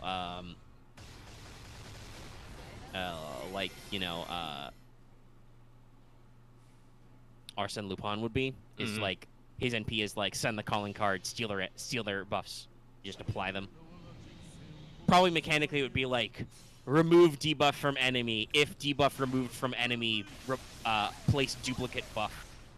Yeah, like how the monkey demon mobs, they have a similar way to like clone your specific buffs. I think they're limited to like each individual type of the monkey mob can only do like offensive or defensive. But yeah, something like that. Like this, you strip a buff off the opponent, and they stick it to you. That would be cool on a playable unit. You could do a lot of fun with that. And obviously, if you stick enemies with like unremovable buffs, which they do all the fucking time, you can't steal those. So you know. But it would be fun. Mm-hmm. All right, there we go. Now you've gotten several ideas. Yeah. So we move on. This next one comes from a illiterate with a grailed David. Question. I know authors who use subtlety. They're all cats. Question. What would y'all do to fix Dr. Jekyll / Hyde's MP? It's currently just so awful, and once Hyde is on the field, he can no longer bust a brave chain as a berserker. I'm curious to see how y'all would try and fix his MP. Comment, I would probably make Hyde's MP, give him something like a permanent 5% quick up and 4,000 HP up, and a C-charge rig based up on overcharge, but that's just me. I could probably just give a made-up lore reason for him to get more buzz by switching back and forth between Hyde and Jekyll, but in the end, he is always just Hyde on the inside, so he stays a berserker. Sorry if my comment was long this week. Hope for good scooter luck for Lucky, and for good drawing for cards for Omega. Not yet. On our Discord, I am currently the biggest loser. The reason is, as of this week's episode of Progression, I now have the most losses in the format. My record's not the worst, poor Loth, because he has the fewest wins, but I have the most losses of anybody. And Axe is getting close to doubling up on all of us. But no, honestly, I have a way simpler solution for Hyde's NP, as introduced by other servants who have this ability. Just make Hyde have all Buster cards. Then you can Buster Chain as much as you like. Just when he switches to Hyde, oops, all Buster, like Artoria. That's a buff now. Just do it. What are you afraid of? Delight Works the Hyde meta? He's gonna like win with face cards? Nah, fuck it. He's gonna fucking explode. He becomes a berserker, and I don't think he has any hard defenses. Most of his skills suck butts. Fucho!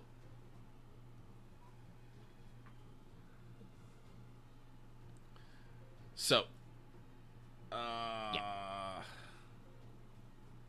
yeah. I got nothing. Listen, so, servant, as Red would say. Yeah. Oops, all Buster. So we move on. This next one comes from legitimately confused as why summer exists. Because sex appeal makes money.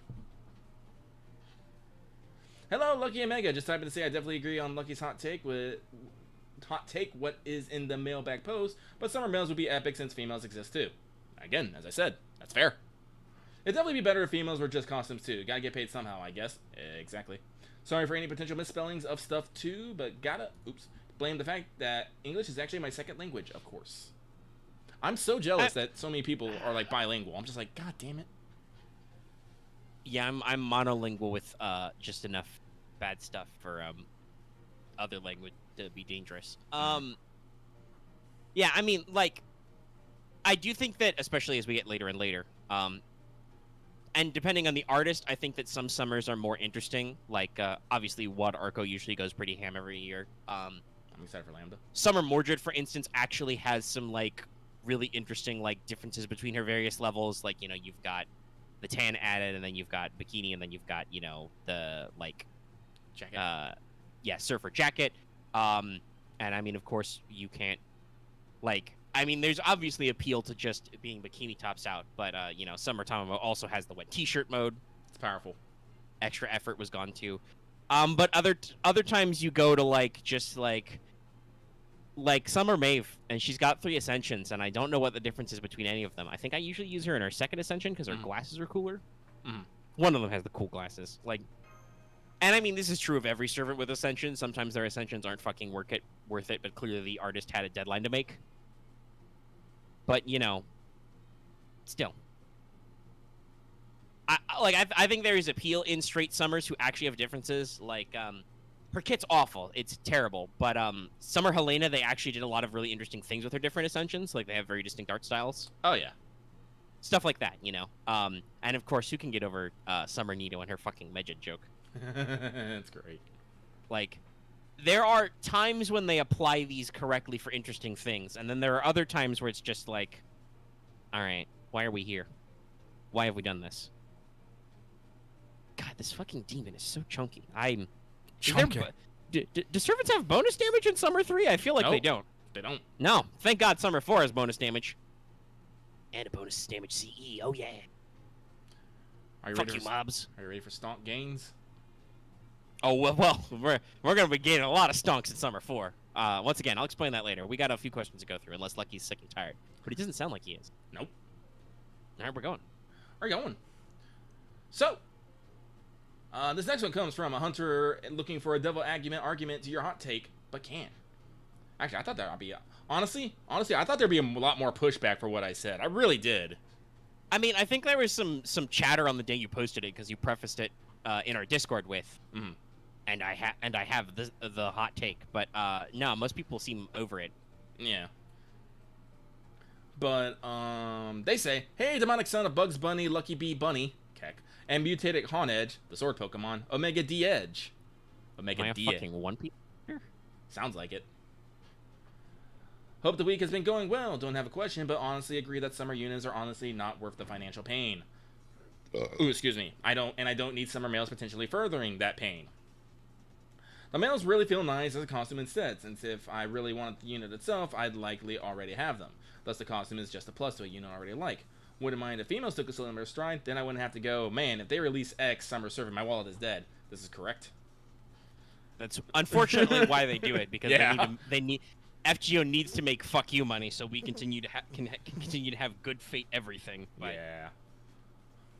But just a bit of my reason why I agree on your spicy take. Don't let others change your feelings on it, Lucky.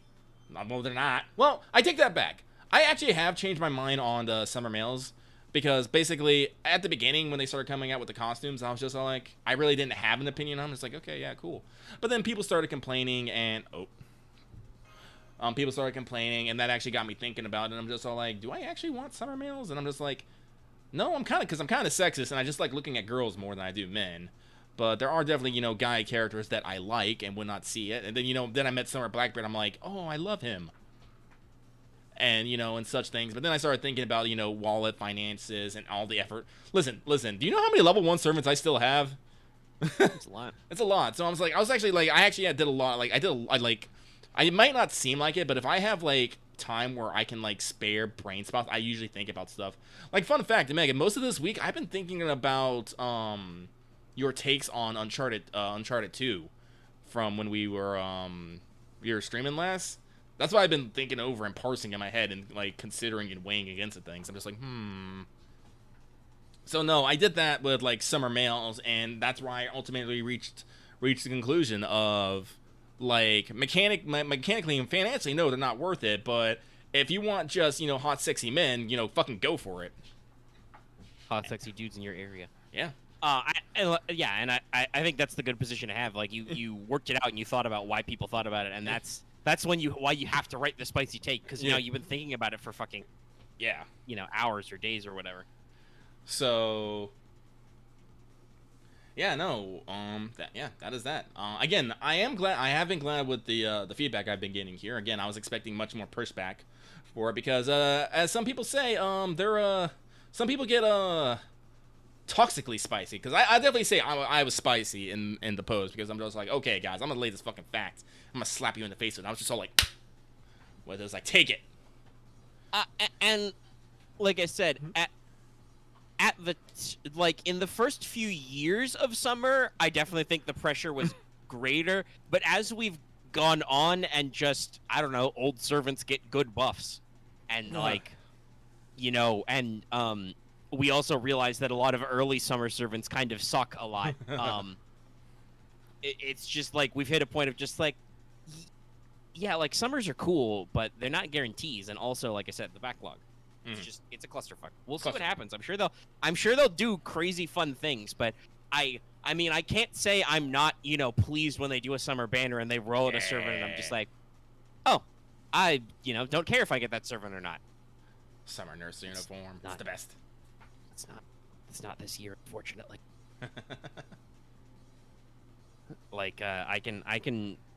I gotta go ham on the first one, and I can a little bit of cruise control the second, but that's the one I really want is the SSR, so I can't really. We're gonna see what happens. Luckily, you get a fuck ton of quartz in this event. It's 26, 27. Jesus. Yeah, I think they heard people complaining about the past couple of events. No, this one's got a few quartz, but there's been a couple of events lately where it's you get 5 Saint quartz and then nothing else, and they're like, oh fuck, we could solve that.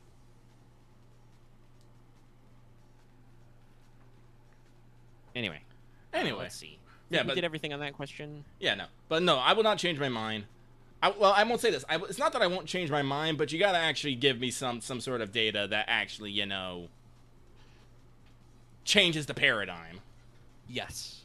I will not change. change. Have the same argument over and over again. Yeah. So that is that. Also a good Nightingale CE, thank you. So, this next one comes from Mr. Anniversary. Disappeared last week. 3rd time's the charm, right? Right. They say, salutations, StudiOmega. As a longtime Fate fan, do you feel that the massive amount of adult gingins is more of a net positive or negative? On one hand, art and fandom have given Fate a staying power, and most franchises only... excuse me. About. On the other hand, this meet Fate as only being about waifus, gender bent or not, and the associated hentai. I just want to hear your cultured opinions. Thanks for your time. Made a waifu spring eternal. Also, here's some FGO-related numbers. There are 6 sets of 6 numbers, so I will not read. That's a lot of numbers. That's a lot of numbers. Repeating. Hey, guys, I've been thinking about this one. This one was 4 days ago. I remember reading this one. Guys, I'm gonna let you know a little secret. This isn't a hot take. This is a secret take. People will do that for everything that's popular. Yeah. People dismiss Fate as only being about waifus. That's literally everything. Anytime somebody doesn't want to get into something that people clearly are excited about and understand, their tiny ass smooth brains. Sorry, I leaned on my mic switch a little there. That's why it got a little fuzzy. Their tiny ass smooth brains just figure a way to box it up and dismiss it. Oh, that series is just about waifus and porn. It's nothing. Fuck you. This is a multi-billion-dollar industry. You know, it's like, and everybody when they want to dismiss something, they're reductive. Oh, Pokemon? It's just a cockfighting simulator. It's not about anything. Oh, new designs suck. That's because you don't want to get into Pokemon, buddy. You know, all Yu-Gi-Oh cards are just waifus and robot dragons. How dare you? Octoadic exists. Those are Egyptian snakes. Also, I don't mind the archetypes are about waifus. Sex sells. It does, yes. Am I gonna roll up to a local with a literal porn mat? No, because I have horrible social anxiety. I would hate to be judged, but no, like, yeah. So I don't think that porn actually does anything harmful to genres. I think you can get interesting relationships with your community when you do certain takes on pornography. Well, I mean, not that Blizzard has anything to fucking say anymore. No. Maybe we'll talk about that on What's Up. But if not, just turn on the fucking news for a second. Actually, what is happening with Blizzard right now? They have been sued by the state of California's Department of Fair Labor and Housing for their quote-unquote frat boy culture, which is hilariously discriminatory and awful to female workers. Have they been it's on blast? Bad. It's very bad. Have they been on blast for that for a while? Or is that just some other major fucking corporation? Yeah, that's been a couple of corporations, but Blizzard Activision is now on legal blast because legal paperwork has been filed. Ooh. The government of California has legally blasted them with some court documents. Oh, I might have to. And they had a very limp dick response, which was just, these reports are just exaggerated and blown out of proportion. Really? That's the best you could fucking come up with? Yeah, no, well, I'm gonna probably have to do some research on that. So yeah, there's plenty out there if you want to read, but yeah, like, I think there can be some interesting, complicated relationships between a work and its fandom. Fate obviously doesn't really have that problem because it started as an eroge, so. I mean, like, you gotta think about it. Like, this origin country is Japan, has literally 2 giant conventions where sometimes there's just a fucking lot of porn going everywhere. And I mean, that's not all the doujinshi industry is. No, it's not. There's non-adult stuff. This fucking event is all about non-adult doujins because it's, you know, supposed to be that way. Yeah, but it's just like, for my take, it's like, what's wrong with more porn? Honestly, again, what's bad about porn? Yeah, that's a current cultural crisis question where you ask that I really don't. I don't see quite the concern about. It's like, all like, you know, I know people are always talking about, you know, the objectification of women and all that stuff and pornography and whatnot, but I'm always like, yeah, but I'm looking at, you know, fictional characters living fictional lives, doing fictional things. I definitely do not treat real life women like I would like think about, you know, fictional women, because, you know, that's what fiction is for. Yeah, so there's a very famous, I think it's in a like sexual health book. There's a very famous image which I have posted before, which is of like a lady laying naked with a dragon, which has the subcaption, your sexual fantasies may allow you to live out things that you can't do in real life, or it was like are inadvisable in real life. I'm like, yeah, that's correct. That's how it works. I mean, like if you want to talk about like fucked up shit like deep fakes and revenge porn and stuff, yeah, that's probably not okay, because that's like associating people who don't want to be associated with stuff.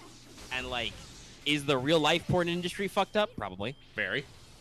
That's how a lot of industries are.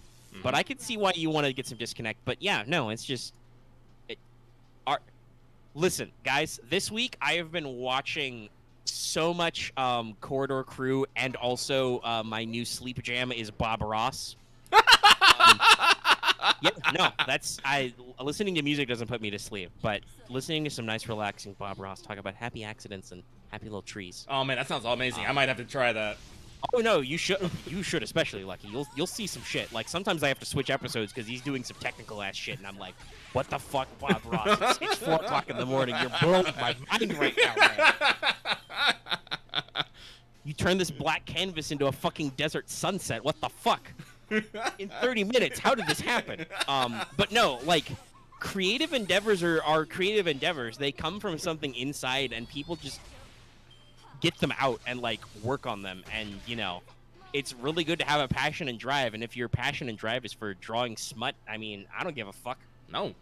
People pay you money. People pay good fucking money for that, you know? Fuck, our lives would be easier. Lucky if this was somehow like porn related. You know how much fucking money we'd be making right now?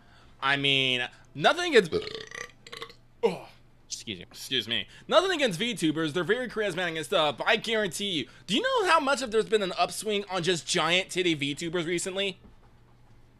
Well, you know, somebody starts and then they all get in there. Yeah. Oh yeah, like Suna's selling about $50 in lewd shirts from Cheshire, by the way, who is my friend, and I adore her because she's adorable. But Lucky literally had his water bottle, which he takes to Goodwill. You know, Goodwill is literally covered in fucking lewd anime titty stickers, and I give no flying fucks. So it's like, no, like, porn is not a negative thing. It really isn't. And I mean, I think, and this person asked what I think is a false economy, net positive or net negative. I don't think that it's necessarily a net positive either. Like, obviously, Fate's presence does, you know, put it in front of a lot of eyes, and sometimes people will be like, man, I see these characters everywhere, but I see that about lots of games, and I don't give a shit, because people are very horny for everything. Oh my god, guys. Horny on main. Do you know how many times a day Lucky retweets a picture of Mona from Genshin Impact's butt that all look the same to me? It's a lot.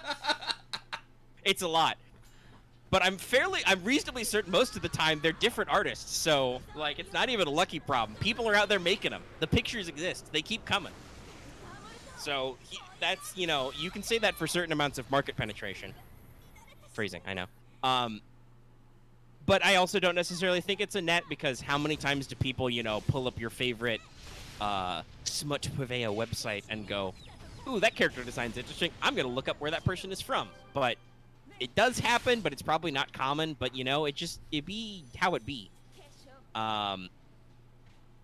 So, yeah. I challenge the premise of the question, sir. I will deny the premise, even though that's usually really shitty of us. And just say I don't know if it's a net positive or net negative. I think it's just a thing that happens, and it doesn't mean anything. And if people try and use it as a weapon against Fate or FGO or whatever, those people are just being small-minded because they don't want to understand. That's most things. Honestly, I think I'm not even gonna say porn. I think just erotica is just a natural thing of human social life. I mean, it is though, because listen, have y'all seen like a Waldorf Venus? Those are fucking old. They're like 10,000 years old. What was the thing on fucking? I think it was Genshiken. They did the WY trick. Hey, if I draw a W and then a Y, what does that look like? Naked lady. You know, like it. You know, there's certain things that are on a lot of people's brains, and it's not always. Can I make these line up? No, it doesn't line up, and I can't do a line break in YouTube chat. Damn it. But yeah, it's just part of life. I don't think it's a positive or a negative. Yeah, just part. Human life is full of ups and downs. Anything can be positive and negative when you take it too far, or you take it out of context. That's life. Okay, so we got like 4 left. Let's power through them. So this next one comes from Sick of the Summer Heat. That's fair. That's fair. We're getting into August. We're about to get into those dog days. Ugh. But they say, which summer servants do you use the most, and which do you use the least? While I try and fail to get every summer servant, I realize I don't use too many of them that often. Mainly Miro and Mordred, for farming, and Tomomo and Martha for boss killing. All of them with multiple MP levels. Sending you some summer luck, since I'm not going to be getting much, and I hope you have a great week. So, this is a question that really probably matters to Lucky more than me, because I've whiffed on a decent chunk of summers. Like, I still think that I have, like... Is Summer Nobu my literally only Summer 2 summer, other than the welfare? She might be. I'd have to double check my inventory. But yeah, I use the ones I've got when they're relevant. Like, Mordred, obviously, Writer Mordred is very, very well known for, like, surf loops and stuff. I have an NP3 Tama Lancer, so she's really good at killing bosses. But, yeah, a lot of it's conditional based on who I own. Yeah, remember that point of me of, you know, being Summers being incredibly niche? Yeah, no, this is a thing. Like, while, like, I have a Tama Lancer, so while Summer, Raiko, Kiyohime, and Ibaraki are nice, I'm just like, no, that's just too repetitive, so usually don't think about them. Casta Marie, I barely touch. I fucking barely touch. I almost forgot she existed until I saw her on, She could probably use some kit refurbishment. Summer Nobu, don't use a lot. Like, sorry, Nobu, but now I have, you know, MP5 Jonu. Just, you know, I still use her decently, but that's because she often shows up as a bonus in Gouda Gouda events. Like I said, like... And Gouda Gouda Berserkers are good. Summer Helena, I was using kind of, because for a while she was the only AoE arts archer. But she wasn't the... They made John Archer, who is pretty good, actually. Like, I don't use Summer Fran a lot. I don't use Summer Maeve a lot. I do use Scortoria on a semi-regular basis, because, you know, single-target arts, very good. I have a Summer Fran. I do have Summer Maeve. I do use her occasionally when I'm doing certain comps. I gotta be real, a lot of my art servants, though, I feel like they take a second seat just because I don't have my own Tomomo, so it's... Tomomos are important. It's hard to decide I want to go down that route when I'm like, but I could just throw, like, my, you know, Saber Altar out there. You know, I could do some of my Buster Sabers. I have a level 100 Mordred. Do some stuff. Use Summer BB all the time, but that's because there's, like, 3 Moon Cancers, and I only own 2 of them so far. I use Summer Ushi a lot because I'm really hurting for AoE assassins. Yeah, I'm not hurting. And I gotta be real. Summer's Hawk's not great. Nope. And again, I don't really use Summer Ushi either because I'm not hurting for AoE assassins. What MP level is your Shuten currently? Is it just 1 or is it bigger? No, it's like 3 or 4. Yeah, that's what it is. I was thinking something like that. Yeah, you're fine. You're doing good. I'm good. Yeah, so it really just depends on the kit and the makeup, you know? Like, for instance, you know, Summer Melt is another Summer Lancer, but she is a very different type of kit, so, like, I could see me blending that in with my different Lancers and stuff. Because I got a few of those. And everybody's got unique niches, you know? Summer Musashi's, you know, fucking meta, so... If you get her, probably gonna use her. But Lucky would do that anyway, even if she wasn't meta, because she's gonna be an arts AoE berserker. You just can't see the massive thumbs up I just did, but I did. Brr. Go burr on a jet ski, Lucky. Woo! Jet ski burr. I've never been on a jet ski. I've heard they're fun. What am I doing? I guess I'll just Robin Hood poison. That'll take care of this problem. Tonikaku, we shall move on. So thank you very, very much. And we move on This next one comes from Sakura Gambala 07, ready for Vegas hopefully, who says, "Hey, Lucky Omega, hope you guys are chilling and not sticking any adverse heat wave. Question, if summer comma were to happen, would you like to see her in a two-piece with a floor shirt, or would a simple two-piece swimsuit armed with multiple frisbees be your thing? Luckily, hopefully your scooter is fixed by the time you read this. It's not. And Mega, hopefully if you want to turn it by the time you've read this. He has not. Nope. But if not, I hope you win hopefully by Generation Force. Let's hope Summer 4... God, I hope so. That's like 2 months from now. Let's hope Summer 4 Gotcha does not drain everybody's bank account. Stay well, stay awesome through good and bad, and you guys rock. No, you rock. No, you rock. And also, again... Lucky, we're just Keanu Reeves at E3. No, you're breathtaking. No. What I've learned is we don't take compliments well. No, but again, for summer comma, just give me multiple ascensions, different swimsuits. Like, I mean, if you were gonna give redrop that power, which I'm not saying the world is ready for, but if you were gonna, I mean, you have to do each different ascension has to be a different sprite again with a completely different swimsuit. I mean, interesting enough, we do have 2 CEs of swimsuit comma. One is I think is a Valentine, and the other is comes up this summer, I think. I remember. I could be wrong. Yeah. But there's also a really nice, meaty Suzuka CE, which is one of the event store CEs this year. That's nice. That's cool. Again, if we're talking about comic costumes, I just need that. I'm super upset there was no comma in the Idol event, because I just wanted to see just can't even comma in the Idol. Oh god, it's so good. It's so good.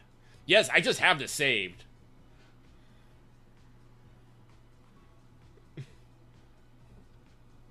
But no, like I summer comma is probably pretty top to near my list for what I want this year. So I'm hoping that's what happens. Oh god, that is meaty.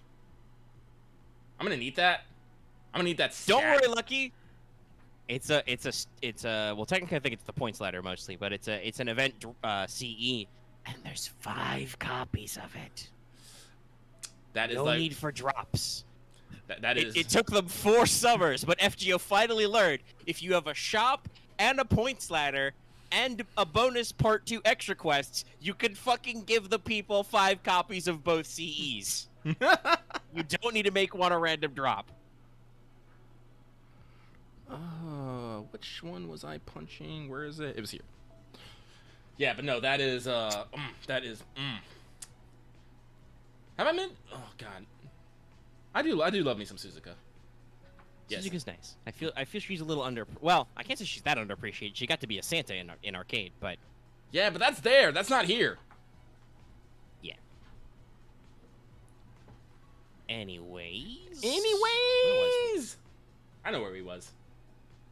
2 left. 2 left. So this next one comes from Azalea Crimson, who says, "Hello, Lucky and Omega. I hope you both are." First, I'm gonna have to have a little rant about me, because the year summer I tried rolling for MHXX, which I didn't get, only to get a MP5 Summer BB. Wow. This year I also tried rolling for. What I was afraid of once. I also tried rolling for MHXX and only got to get 3 more copies of BB. For my question, what is your look on getting the servant you want? If I am not spending money, very low. If I am not spending money, very low. If I am spending money, low. I mean, it's 1% every time. Y'all, some of you might not remember. We've been doing this for 200 episodes. This would have been summer 1, so it would have been within the first 50. So a long ass time ago. But once upon a time, I rolled really hard for Summer Mordred, and I spent money, and I did not get her. And I did get NP3 Tama Lancer, who has stayed at that NP level to this day. And in fact, I may never roll on a GSSR for Lancers ever again. I have to quit because this is the wrong group. It happens. I've done that a couple of times during this event where I've forgotten, I've switched over to do something for main quests and completely forgotten what the fuck I was doing, and I'm like, I see. This is not helpful. No. That's probably something we're going to want to be careful of for the upcoming event, because betting QP. God damn it, Maeve charming everybody. Fucking charm locks. gonna get you next time. Anyway.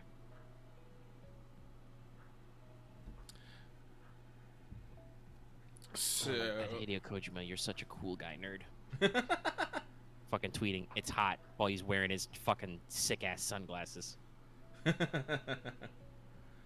Thank you on the congratulations. Let's see, Sensorico. Glad you're here. Also, you fell asleep on your roommate's thighs? Powerful. I thought that only happened in anime. So, we're on to our last one. They're doing something a little different here, but I'll allow it. Hi, Lucky Omega, from the massive Hokusai fan from the UK. Hope you two are doing well. Is it just me, or is completing Summer 3 much faster and easier this year than last? I've already done the story, done the points ladder, and only need like 500 more gil bucks to buy out the store. I am sure I only just finished the points ladders before going to bed on the last day. If memory serves me right, it was a year ago. Also, sorry if this has already been said already, have you ever seen the fake Twitch VTuber Pocket Chalk? She is super smart and looks like she has a lucky rabbit avatar on her t-shirt. Anyways, good luck on the Summer 4 rules. I know I'll be getting my summer waifu at MP5. Lucky for me, she is the welfare. Smiley face. Until all are one. Hope you get the reference.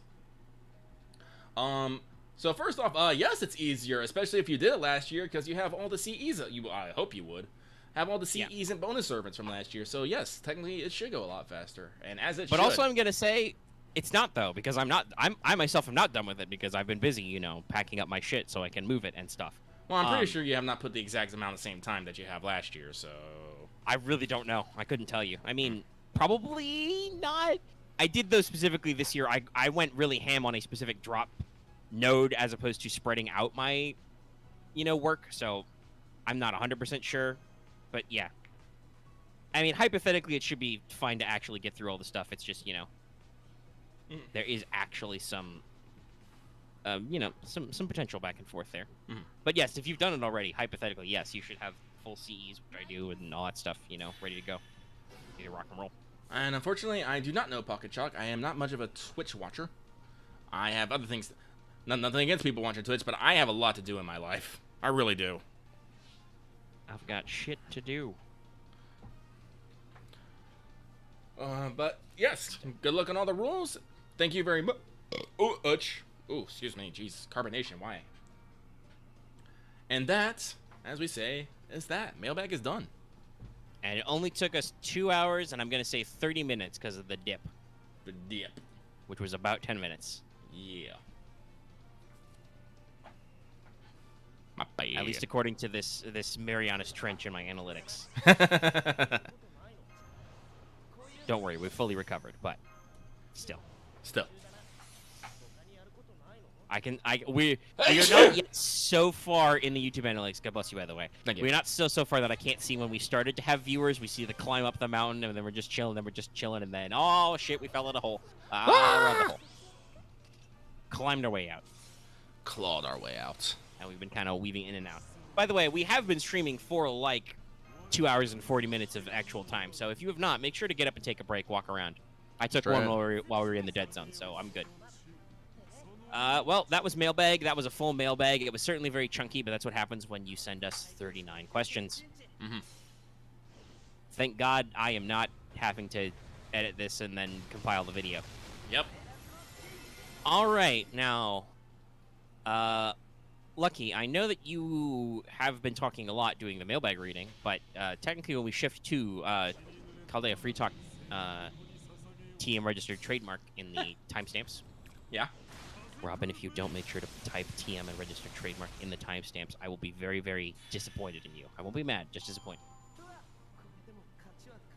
There's either two things. Either Robin will look up Unicode just to spite me, or Robin will just flip me the bird just to spite me. Have we mentioned that Robin's a fucking gremlin? Robin is a gremlin. He knows what he's done.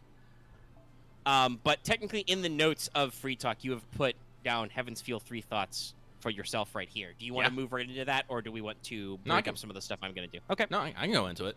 Listen, until you were going to tell me that you were going to do, that were good for Mailbag, I was going to literally start like an 11 a.m. stream of Final Fantasy XIV and just go for an eternity until I felt like going to bed. I'm that guy, remember? It's true. But no, I'll probably pick throw in some Uncharted, so because I can yell, well, not necessarily yell, but we can talk game design. But oh, that's pocket chalk. Oh, he does look like, man, my bunny's cuter. Your bunny is also dark. Yeah. But I'm fairly certain this is more of a Dread Rabbit of Kerbanog vibe. Probably.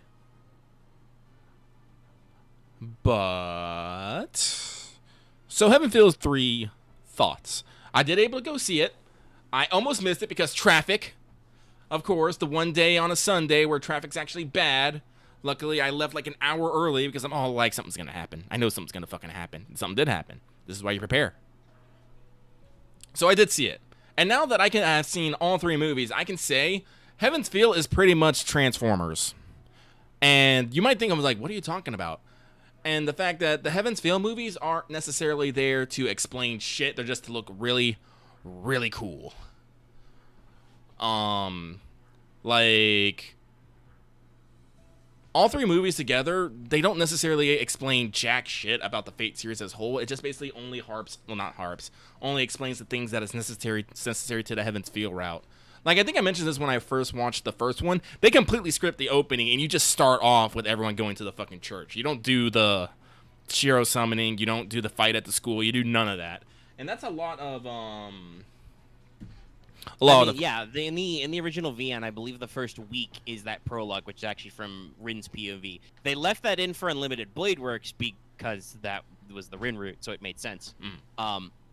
But yeah, no, that I think that actually tracks, right? Because I do believe that as the visual novel goes on, it explains less and less shit from previous routes. Yeah. Because you're supposed to play them in order. So when you play the Fate route, or when you watch the Fate route, however that is, you want to phrase it, you get your high level introduction to lots of stuff, and then when you go to Unlimited Blade Works, you learn more about different stuff, and then Heaven's Feel, you learn even more about even more different stuff, and also action. I feel like that is also the other point to your Transformers comparison is as we go on, the movies get to be more and more action. Yes, no. The fights are great. There is a beautiful moment where Emiya uses what did he call it? Unlimited Blade 9 lives. Yeah, unlimited 9 lives Blade Works, I think. Yeah. Basically, just projects Herc's weapons and use it. There's this lovely... It's not a long fight because it's literally, like, over in a moment, but there's this lovely moment where, he throws off the band, and then it shows, like, Shiro just, like, running through a sandstorm, chasing archers back, and they play a new version of Emiya's theme. I'm just like, oh, yeah! Then he does it, and he uses a projection, just colors going everywhere. I'm just like, oh... Yeah, I know the movies are, ludicrously high production values. Yeah. The Saber Alter versus Rider fight is gorgeous. So is like the conclusion of that. And just, all the visuals is just stunning. So it's like visual fucking treat. But like when you think about it like from like, explaining lore, there are a couple bits of exposition as they explain, Angrim. Oh god, they spelled Angrim so weird in it. It's like FGO. For some reason, the official translations have this really weird need to preserve all the weird syllables when you can just fucking say Angrimanyu. Yeah, That's no, how it's but pronounced, guys. Please, guys, people all over the world, stop murdering the shit out of Romanic letters. For your weird pronunciations. You've got a lot of variances. I'll accept the accent marks over letters to let you know that it's a rising or falling E or whatever, but please stop doing weird shit. Just use the English characters you've got and don't... Please stop the X. Stop using X. It hurts me. It hurts me so much. It hurts him so much. But a lot of the exposition, there's there's only a few bits of exposition explaining where the actual Holy Grail came from, why it got fucked up, and what's gonna and why Sakura's and all that. That's all the exposition you really get. I'm like, that's okay, I suppose, because like I said, if you're doing a movie marathon, it's gonna be fucking fine. Just sit down and say, yeah, let's just go through Fate Stay Night, Unlimited Blade Works, and Heaven's Feel. Soon, actually, I don't have Unlimited Blade Works, but that's available for streaming. But I got oh god, when does it come out? November? September? This fall. But yeah, soon I'll be able to do that. Just sit down and just watch everything back to back to back. Be like, yes, I have all the lore. It's gonna be great. But August? It might be August. I should double check. I know I got a pre-order in already. But so yeah, no, visually and audio speaking, it's great. But unfortunately, the only problem is I do think that because it's something based off, you know, things that already exist, that I'm probably missing a fair amount of context on certain things. I think I want to say, because as everyone knows, I'm a dirty secondary. I never played the actual VN, so a lot of it's not fucking accessible over here. So I feel like there's probably been a few things that were explained, or maybe I missed, or I think that in here that almost assuredly. Yeah. We've talked about this before. The original Fate Stay Night is like fucking ludicrously text dense. So, like, for what it is, I enjoyed it, but because I am, you know, I'm in this, I'm like chest deep in, you know, Fate lore. You know, I try to like keep up appraising things and stuff like that. But like some of the OG content, it's just like I just don't know about it. I don't know have full context. So when I see these scenes, I feel like, okay, I feel like there's something here that maybe should have been explained, but probably isn't, because I feel like the movie is assuming that you know Fate. Like, it does definitely seem like the movie was made with that in mind. It's like, because hey, like, and honestly, I think that's at fair. the very least, I assume UFO Table assumed you watched their production of Fate Zero, which spoils a lot of quote-unquote plot twists from FSN anyway, and Unlimited Blade Works. Yeah, and like, I feel like they produced the movies knowing that you probably would have seen them at least. And that's why, and that's the thing, is like, and honestly, I can't fault that. I'm here watching the third round of a fucking VN. You know, I feel like you should at least know something. It's just, I feel like I don't have the entire context of it. So, again, like, I'm glad I watched it in movies. I'm glad I'm getting it on Blu-ray. When I get it on Blu-ray, I'm going to rent it again. But, God, I really, really hope that one day we actually do get a localized version of Fate Stay Night. Yeah, I mean, they're movie adaptations. They're, what, 2 hours a pop? Yeah, it was 2 hours, 5 minutes. Yeah. I assume the others are of a similar length. Probably. You know, it's cool and all. I appreciate them. I haven't sat down and watched them just because, you know, I'm not made of money to buy Blu-rays and I haven't found time. I'll do it sometime. They are available for streaming, but I don't know how much of these are. I'd have to figure out what services they're on. Yeah, they're on weird services. But we've even talked about doing a private, legally allowed, I'm sure, watch party on our Discord. It's not public FBI. I've read those warnings. Honestly, and I don't necessarily think Heaven's Feel 3 necessarily suffered on cuts. Like I said, going in as someone who doesn't like know anything, I did feel like they told a complete story. But I do feel like, I think someone did put the sentences, like, I feel like the lack of maybe inner monologue is killing specifically Shiro as a character. And I would assume that is probably true for Heaven's Feel, because Heaven's Feel involves a lot of thinky stuff from Shiro. Yeah. It's one of the character arcs where he actually changes his goddamn mind about stuff. Yeah, no, it's kind of a big deal in that Fate, he doesn't have to change his mind.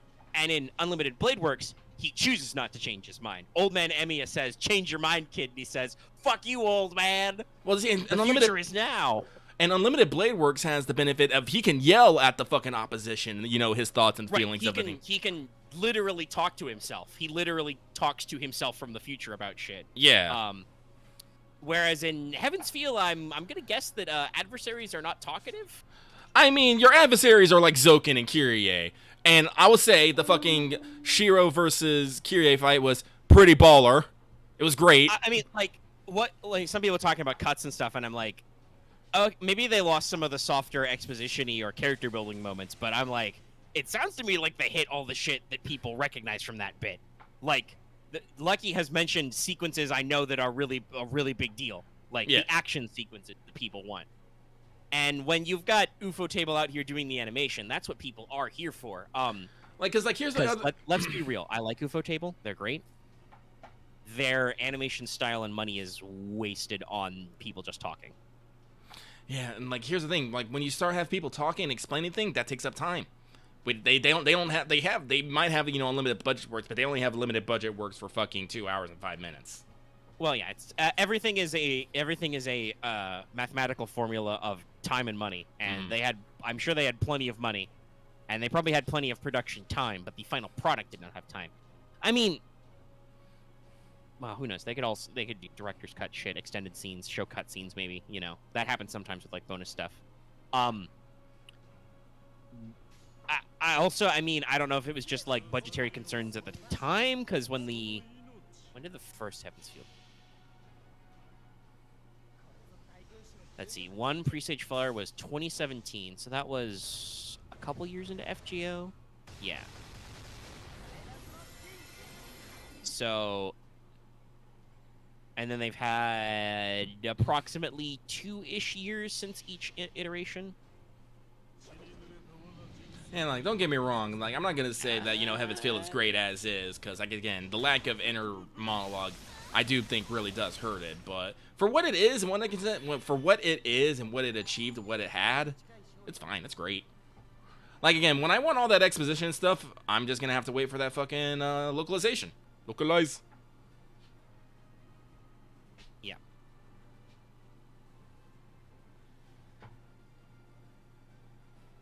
Cause, I mean, honestly, I think that's just the thing with with adaptations. Fuck, the Demon Slayer movie had a lot of cut out of it too, even though it's just a tiny little arc.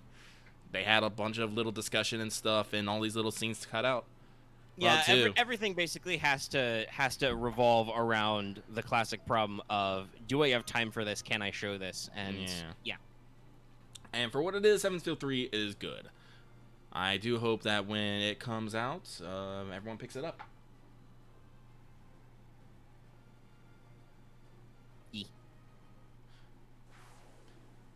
Honestly, I wouldn't call it the struggle of showing versus telling. It's just the struggle of, do I have fucking time to tell you about this? Well, I mean, that is why usually show versus tell does occur, right? Like the authors are like, oh shit, do I have enough time to tuck this in? No, I'll just exposit it. But it sounds to me just like, for the pacing reasons, Heaven's Feel 3 couldn't slow down to have those slow moments of like talking to yourself or interacting with characters that wasn't involving punching. And they had a lot of shit to go through. I mean, I would like to point out, I don't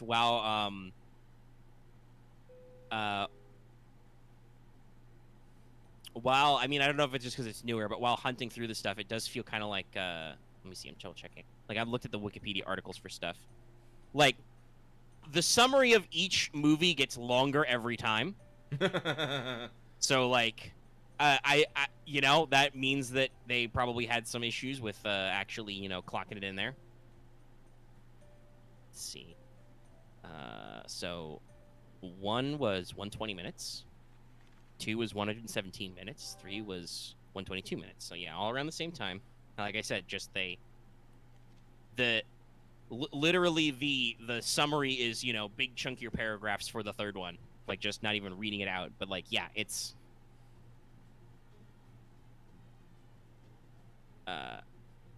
is what it is, Yeah. Actually, I was looking at this earlier. Apparently, some wikis do actually mark the changes between the light novel, and the movie. So I probably want to go check that out at some point, just to maybe see what they did cut out or what they did add in. Because the thing is, it is curious. Like again, it is curious. I am curious to see like the differences. But what's that? Oh, that's just the sequence in the VN. Oh yeah, no, trust me, that was it was. Oh god, it was so sexy. The visual novels do add some animations and motion stuff. Oh, someone actually got a clip. Somebody's already gifized it. I'm not shocked though. There's a lot of really good gifs of the various things. It's got multiple. Yeah. Hey, remember Herc has an NP that he uses? Not if you only read or watched the original. Oh yeah, that's the scene where yeah, no. Got it. We got fucking Heaven's Feel 3 gifts. I gotta find those. Are they out there? I know I used some earlier ones when I did the Fate RPG because, Saber Altar was the final boss. but Yeah, there's stuff. All right. like again, like that. But again, this is what I'm saying. It's fucking Transformers. We get more and more about action and stuff, and less about giving a shit about what our makeup is. Yeah.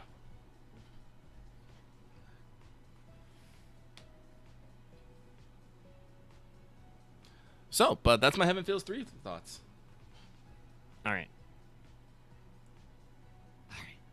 After I execute these couple of NPs, it's time for me to take the wheel. All right, well, Turn my headphones on properly. So, Lucky is going to be right back then. while Lucky is going on, I figure I'll just probably get started.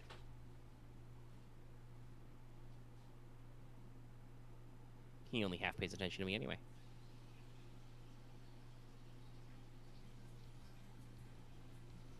I'm just double checking the preview. I think it's got auto on, so it will continue to play for a little bit until he has to make a decision. Or is he manual? Who knows? Nope, it's auto playing. Okay. Was just double checking. Anyway, all right. I have several things I need to communicate to your ears, but we're gonna start with our official Summer 4 pre-game notion, motion, brain. I did a lot of research and wrote several pages of these notes. So, celebrate. Good times. Come on. All right. Close that. Got an extra tab. All right. So, it's time for summer once again. Summer 4 just around the corner. We assume. We predict. So, this will take the form of a mission event with time gates. Mission event with time gates. Are you excited? Well, you should be, because there's some fun stuff here. So, first of all, the number one gimmick you want to be aware of is that this event is set in Vegas and involves casinos, and thus gambling. Post all your Kakiguri gifts now. Only don't, because we're already posting like 5 million gifts. We're going to melt something. And not like summer melt. Regular ass melts. Anyway, so the way this works is you will gamble your QP in certain quests. These quests will have a QP cost to enter them, and if you win, you get your QP back plus some extra drops. If you fail the quest, you lose the QP. This is why I brought up earlier that you need a little bit of starting QP to get started, because some of these you'll be doing quests that have costs of like 2 million QP. So, you need to have a little bit in the bank and be ready to rock and roll. But if you're good and you don't fuck up your quests and you don't have to retreat because you fucked up your class ordering, you should be able to get your QP payout. Everybody got that? Now, every bit of QP you earn translates into a QP point counter, which is kind of like a point ladder. You need to clear certain missions, which unlock new quests. You don't have to actually, like, it's not a literal point ladder. It's just certain mission clears require you to have so many QP points earned. And basically, every time you get a bit of QP in the event, your total goes up. It will have a limit of how high it can go before you complete certain story quests, so it'll cap out at a point. But basically, keep earning QP. You keep unlocking new missions, unlocking new events. That unlocks more story. You move further and further. Yeah, it's just how well you're doing at the old casino shop, yeah. Additionally, you can also purchase, or I should say, you will have to purchase challenge letters in the shop for other main quests. So, main quest unlocking is earning QP, buying special items in the store, a little bit how you had to buy some unlock items for, like, Fate Zero, for instance, and just, you know, moving on the beat and waiting for time gates. These will be daily time gates, I think. Like, you're limited on what casinos you can clear each day for, like, a week, and then you're free to everything in part 2, basically, kind of a thing. So, completing all the main quests will net you 22 Saint Quartz, all the new costumes for males and such, a CE, a Grail, and your permanent Saber Hokusai welfare. So, yeah, no, there's a lot of quartz in this. That's not even all of it. There's some extras later I'll talk about, but it's a big deal. You also get your temporary Hokusai early. This is very important. Bank some EXP. You will want to raise your Saber Hokusai for reasons I will discuss later.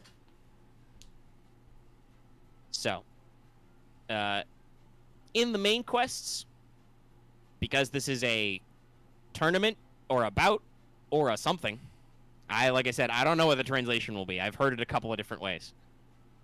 Also, if you forgot that I said that because it's been like 3 hours, I'm sorry, but we're here.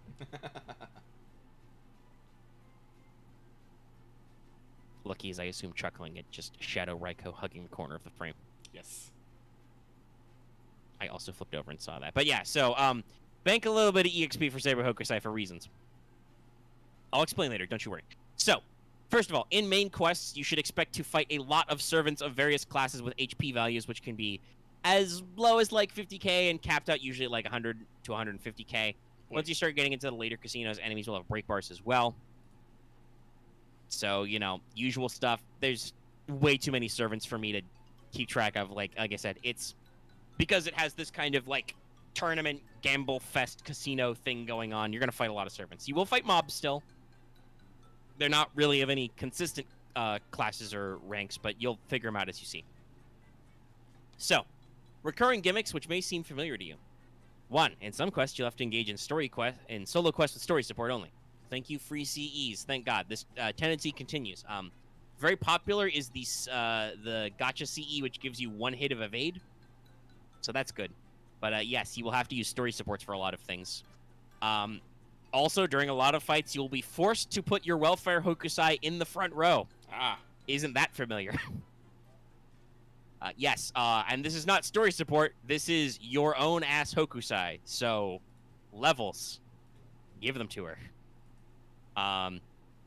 Also, yes, in case you couldn't tell, this event is very much similar to Shimosa. Literally, the main events have like title cards of X versus X, and I hope to God the intros are back, because there are some great intros to these people.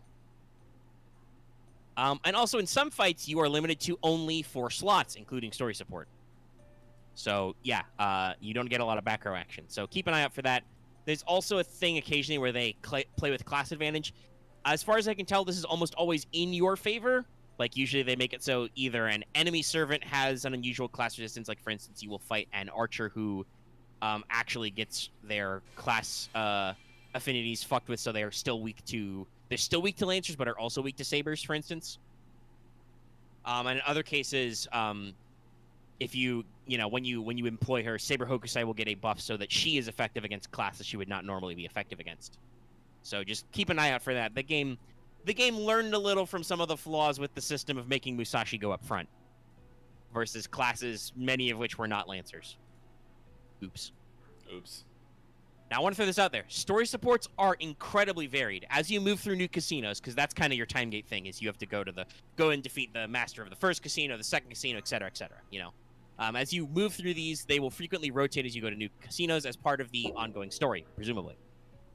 Expect to see the new summer servants, Siegfried and Kotaro, the most frequently, but there will be plenty of other cameos of both summer servants and nons.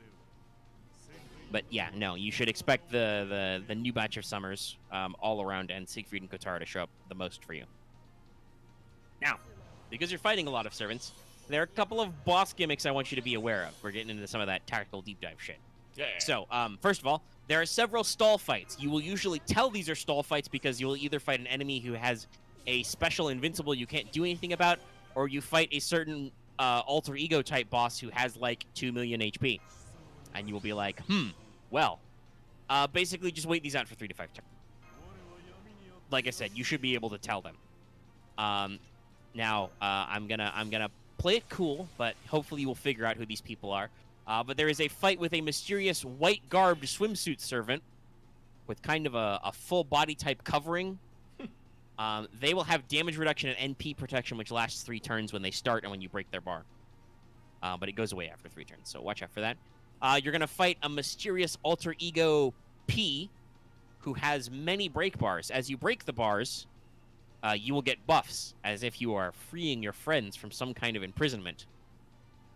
But there are 2 extra enemies with low HP, but they charge NP rapidly. And if you know anything about that mysterious alter ego P, you may remember that they've got a taunt, so watch out for that. Now, you will encounter a jetpack-wearing enemy of an assassin variety, so you might be able to tell that they're coming, who on her first turn charges her NP to max. So watch out for that one. And later when you break her bar, will give herself sure hit and quick up, so eyes on the prize. Also, throwing this out there, there's a particular ruler boss who exists, who has 2 break bars, the first of which gives her attack and defense up and healing for 5 turns, and the second break bar means that she gets 1 hit of invul per turn and also maxes her MP gauge immediately, so watch out for that one. The final bout is against a saber, who takes less damage from all non-sabers. They also can ignore defense on their second bar and get crazy damage outputs on the third bar, though you will get story-related buffs throughout, so just watch out for that one. Bring sabers. For everything else, just in general, if a servant has a break bar, watch the fuck out when you break the bar. This should give you some of the setup you need to know for most of these things. Just keep these classes and servants in mind and be ready to maybe reset some things. There's also a Part 2 section later, which has some fun boss fights with similar tier gimmicks. There's like 6 of them in a row, and they're all boss fights, though, so I'm not going to crunch down on all of them. That's the Part 2 bit. You can figure it out. We can come back. It's okay. Doing these quests will net you gold foes, the extra couple of damage CEs you need, some extra costumes, like I believe this is the source of the first decapitating bunny costume, and also we'll give you one of the Hokusai NP copies. Yay. Yay. Free quests are thankfully monoclass, except for bonus enemies, who are always Lancers. And they're important for missions and stuff. You know how it is. Luckily, this is like the last time we had a mission-based event. If you don't get a bonus enemy spawn, there's just 2 guys in the last wave. But if you do get a bonus enemy spawn, they will always be Lancers. And only in that last wave. And at their highest levels, their bosses are between 150 and 200k HP. Now, these quests, like doing the highest level of these quests, and the ladder will give you something called a fever ticket. These can be exchanged to do certain quests as fever quests when they appear each day. So, like, once a day, one of the casino quests will be fever time. Fever quest. You know, it's basically a casino promotion. It's like, it's fever time. Get extra slot spins or something. Basically, fever quests are exactly like the normal casino free quests, but they have extra enemies, like usually 1 or 2 extra enemies, and thus extra drops. So you get to do these like once a day. They cost you a little special item to get into, and they give big payouts if you do them. Additionally, there is a sequence of special quests called the Big Chance quests. These are like mini challenge quests. They have large QP costs to enter, but huge QP costs if you can pull them off, and are non-repeatable. So if you need a really, really big return on your QP, look into the Big Chance quests, but also they can be pretty complex and big. So they're like baby CQs, of which there is also a CQ, by the way. There's also some random little bonus quests for some story content, basically exactly like what Summer 3 did. You may have seen Lucky do some of those such quests. These net you an extra 6 more sync cords.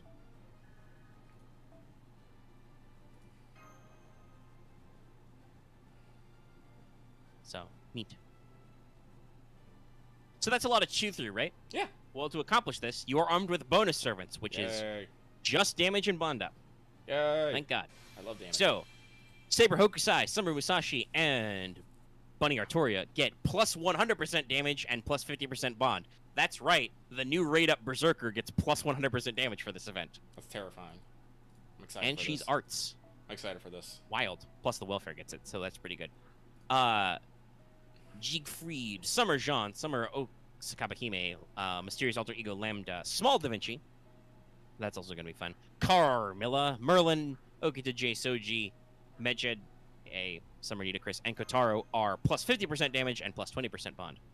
All other remaining Summer-type servants, both individual servants and costumed servants, get 30% damage and 20% bond. MASH gets the 50% damage but 5% bond for the squad.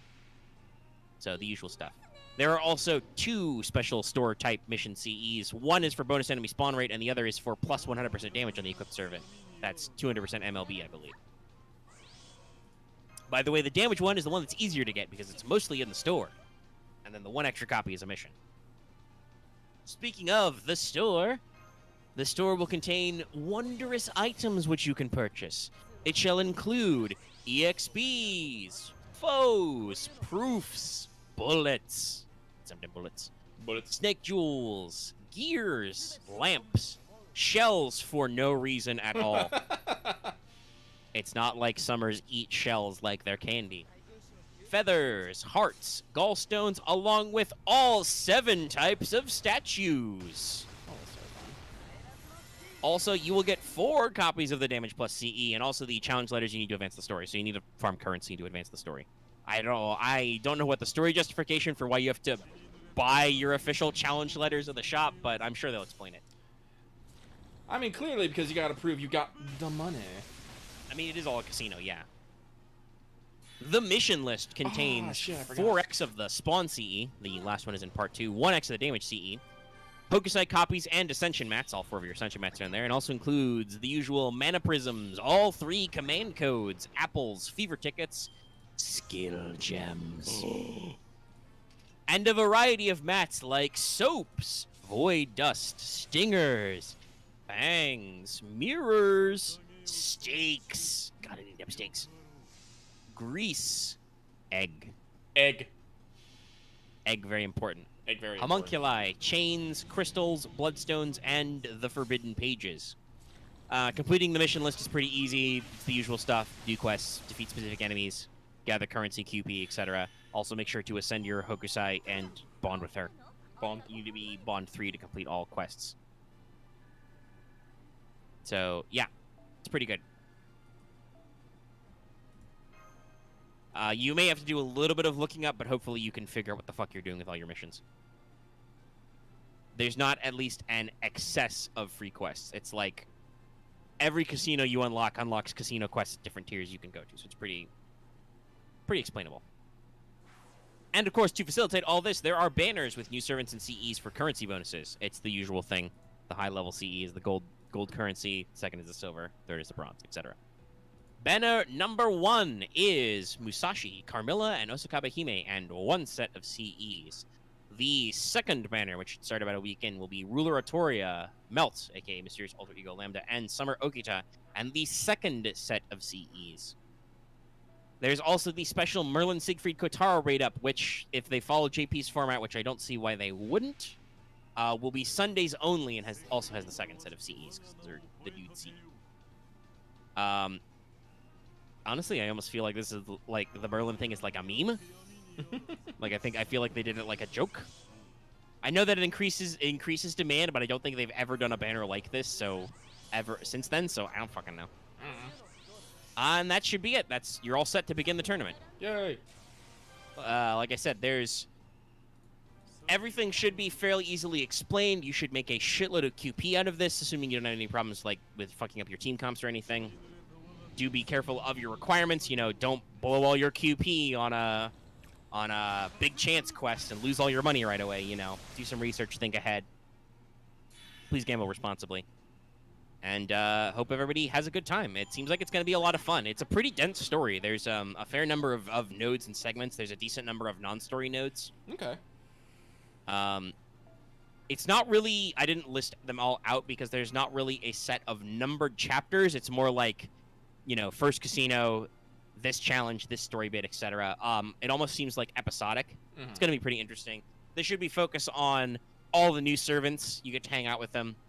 Like, for instance, you literally get a run of quests where you, your only story support is Summer Carmilla, and you fight, like, 3 or 4 boss battles, some of whom join you for story supports for the final boss battle in that section. It's got a whole thing going on. Seems fun. I'm excited. Same. It's gonna be cool. Expect many, many yokes. Oh, yeah, and, in case you guys couldn't guess, in the casino, ruled by a certain king of the bunnies, you will have to fight certain knights again. Yes, one of them does have his It's Always Sunny in Las Vegas buff. But also they get smacked with, like, debuffs and stuff. It's pretty hilarious. you have to fight a certain Summer Knight of the Lance. His break bar effect is that he stuns himself and becomes weak to Lancers for some reason in the middle there. And there's a certain Lancer you can take as a story support. It's very funny. It seems like there's some really interesting story stuff. Like I said, every casino seems like it's a mini little episode that has its own self-contained story as you have to advance to punch people. Yay. Yay. And like I said, I've got the script for it. I have most of the assets together. I just need to know when I have time to shoot the big boy wanted. It's always sunny in the Camelot Casino. Which means that after a humble 3 hours and 18 minutes, it's time to also wrap up our Bronze Spotlight. Yay. We're going to do the final 3 all at once this week. You know, we're already doing a special show. It's 200 episodes. We can afford the extra budget for the long bit. Okay. And we'll wrap it up cleanly and not leave anybody feeling lonely as just a onesie.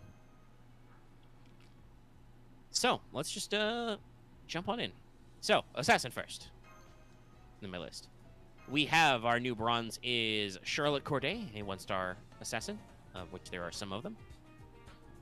Later, she was described as the Angel of Assassination. She was a minor aristocrat who studied philosophy in an abbey, which may be why she had those highfalutin ideas.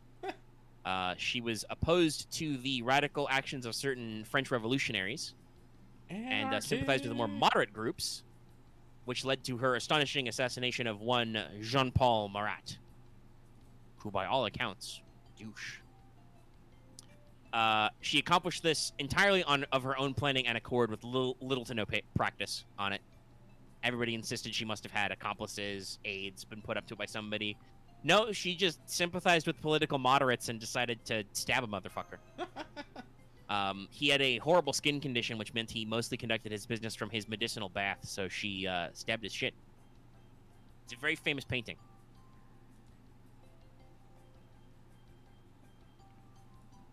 But, yeah, so you may have heard of her. There are a couple of famous portraits of her. Her appearance as a servant actually is pretty in line. She was well known for being auburn or chestnut-haired, you know, reddish brown, light brown. Very nice, soft features. Nobody could figure out what the fuck was going on. Hence the Angel of Assassination later. Mm-hmm. So for stat-wise, she is a 1-star assassin I brought up. She has median attack and low HP compared to the other 2 1-star assassins. She has like a couple hundred points less than Kojiro, but you know, she's got stuff for it. Also, astonishingly, miraculously for an assassin, she has quick arts buster, and has actually average hit counts and NP gain. Oh my god.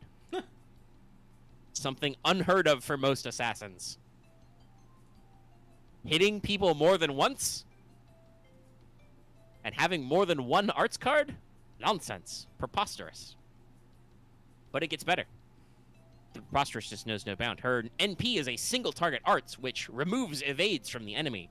Deals defense piercing damage, so ignores defensive buffs like damage cut and death up. And has a moderate chance to inflict instant death based on overcharge.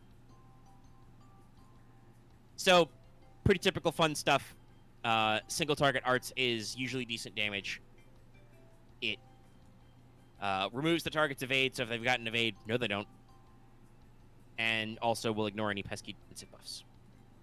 Her first skill gives her a boost to her instant death rate, and also gives her 2 hits of an evade for 3 turns every 5 turns. That's right, Charlotte Corday is one of those units who is immune to certain NP bars. What's that? You're going to NP every 5 turns? You'll never hit me. Also, I want to throw this out there.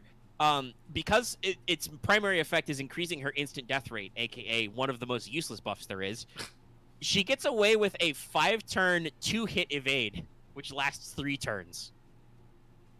It's pretty great. You know what else is pretty great, guys? Her second skill, which is a baby version of Dante's Iron Determination skill. That's right. That's how determined she is. It gives her 20 to 30% attack for 1 turn, 10 to 20% debuff resistance for 3 turns, and gives her Pierce Invul for a single turn. So if your enemies upgrade from evades to invuls, you can tell them to get fucked. Though her skill will still strip evades. Her final skill, it introduces a little bit of RNG to this. It randomly applies one of the following effects. 20 to 30% arts up for 3 turns, 30 to 50% crit up for 3 turns, or 30 to 50% NP up for 3 turns. She has Present Concealment C for extra star gen. So, altogether, I think Charlotte Corday furthers what I call the anti-asshole meta. She will pierce, she will drop evades, she will potentially instant kill some of those chunky mob bosses, and she has the buffs to hit a little bit out of her weight class while having a very reliable hard defense. The main problem is that her third skill is random, so when you go to pop it, you will change what strategy you want to do based on what buff you roll. If you roll arts up or NP up, great, NP steroid turn. If you roll crit up, you probably want to try and rearrange her cards so that she actually lands crits. But, 2 out of 3 ain't bad. I have not had any chance to use her, but I expect I will probably be using her a lot. And most importantly, I think another good comparison of what her kit is like, Lucky, is that, especially considering her knife usage, Charlotte Corday's basically Baby Shiki. Just stabs. If you missed your welfare Shiki, Charlotte Corday does a lot of the stuff that Shiki does. Which, to me, I have a perfectly useful welfare Shiki, but some people might have missed one. Hey, sometimes you want to double up. That's also true. Sometimes you want redundancy, because sometimes bosses are assholes. So, yeah, no, it's a good all-around unit. Like I said, I think the only question mark is that random-based one, but all 3 of those skills are good. It's just, depending on what one you get, you might have to change your strategy a little. Now, let's move on to our favorite team-killing fucktard. That might be an old-school reference for the people at home. Let's talk about Chen Gong. Mr. The Gong was an advisor to the old Lubu after he defected from Cao Cao. They had apparently a great buddy old cop time until Cao Cao defeated them and they were both executed. Whoops. Oops, all decapitation. So, he's a very spicy 2-star caster. He has more attack than Babbage, who I would like to remind you is a 3-star caster. But for 2-star casters, his HP is the worst of his rarity class. So he is squishier than Hans and... Who's the other 2-star caster? Mozart is the one. Fuck, I don't remember now. I got nothing. I probably don't use them a lot. I'm sorry. I don't even remember which one they is. Anyway, more attack than Babbage.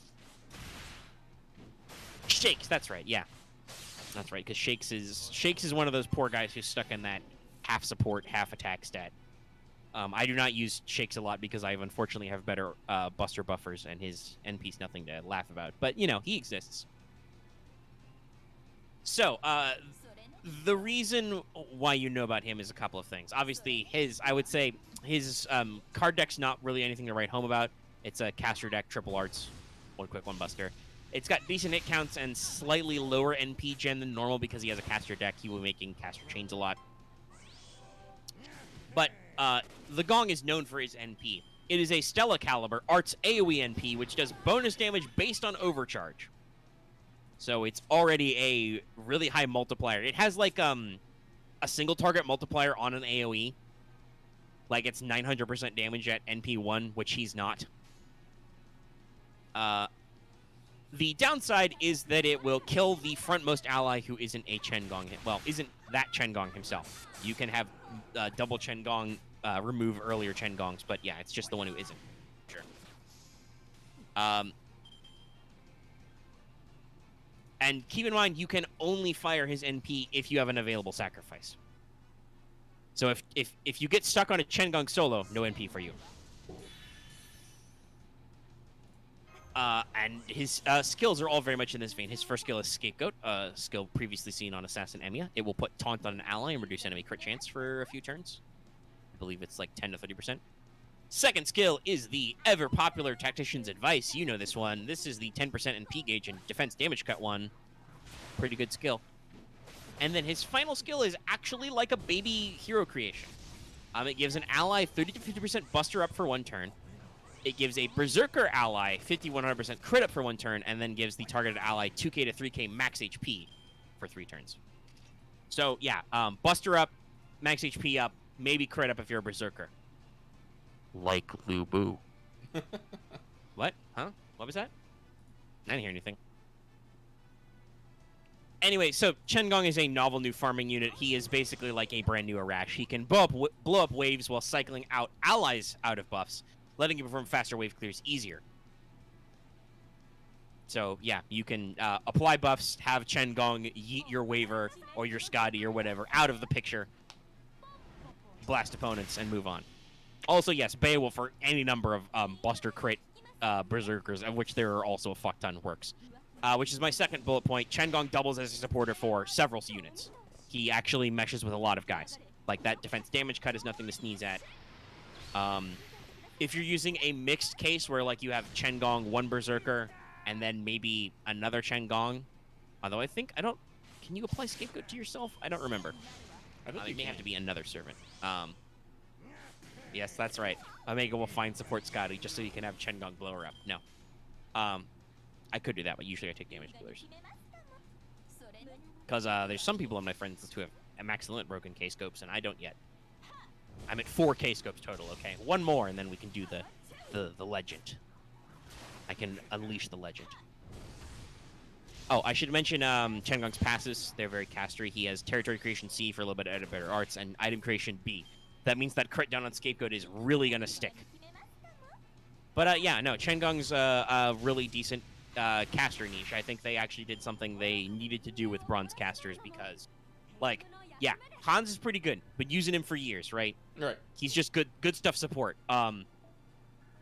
Mozart is okay with his third skill buff because he lets you just make crit stars, but there's a lot of servants which do that these days. And Shakes is also all right, but I would say in terms of a semi-support niche, Chen Gong is probably better because he can do buffs and also explode people. Really good explode. Oh, yeah, to explain his NP, basically, what he does is he actually causes his he says he's going to do a distraction and fires a supercharged bow shot, but what he's actually done is interfere with his allies' magic circuits so they explode. So you think he's firing an exploding arrow, but actually what explodes is his buddy. Yes, Chen Gong is kind of an asshole. But he's our asshole, damn it.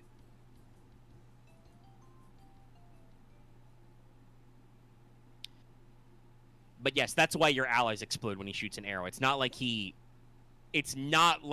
just has them run into the enemy and then shoots a nuke into their zone. He actually makes them the bomb. Now, last but not least, let's talk about Salome, our new berserker. Salome is very famous for demanding the head of Jean the Baptist and was represented in a very famous play by Oscar Wilde and lots of other arts for some reason. Anyway, so she's a 2-star berserker with very high attack, highest of her class, and also higher than Kiyohime. Because Kiyohime is slated towards HP, but damn. Big punch. Unfortunately, this means that Salome has the lowest HP of all 2-star berserkers. The price we pay. So, funnily enough, talking about, finding new niches for classes that didn't have them, she's a berserker with a saber deck. She has 2 arts cards and 2 buster cards. Curiously enough, with average hits in NP game. My god, you can actually fire your NP with a low rarity berserker? As opposed to just red cards go burr?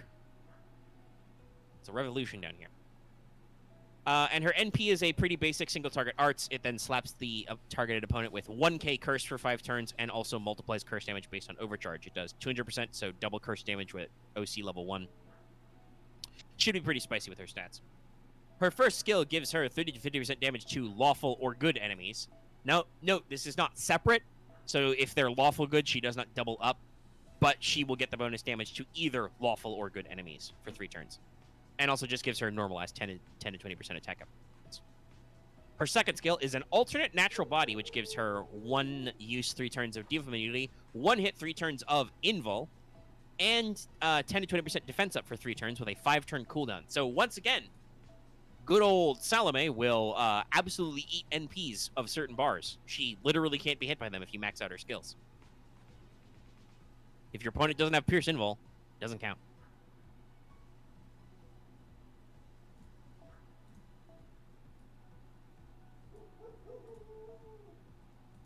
And then this is where things get weird. So her final skill is the unique one, the Dance of the Seven Veils. So, follow me on this one. It heals her 500 to 1k HP per turn for 7 turns. But it removes 1 defensive buff placed on her per turn. So she heals, 1k HP every turn, but then she loses a defensive buff, which is arguably very sad considering that 1 hit of invul she has.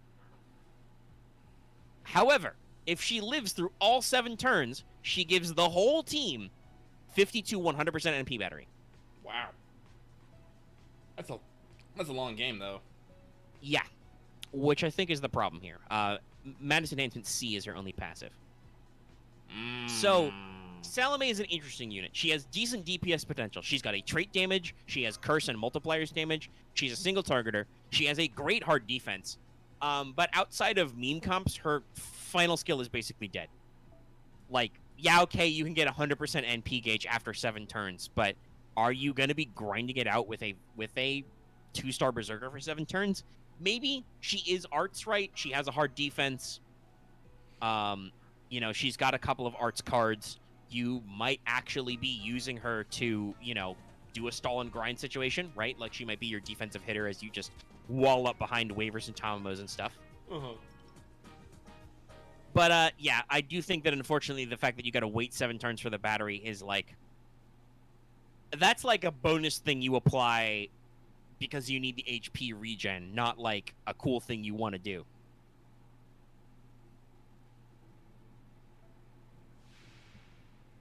So, yeah. I would not mind if this got, like, a buff to maybe, like, do more in those 7 turns or something, but it is what it is. Didn't she just get a buff?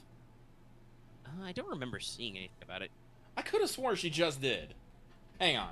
Or was that just a regular interlude? Maybe it was to her. Hang on. It could have been a quartz interlude. Yeah, it might have been. It might have also just been to her NP. Let me double check. I'm curious now. Let's see. I don't remember seeing anything, but yeah, no. I guess it was just a quartz interlude. I guess. Slightly wasted opportunity. I mean, yeah.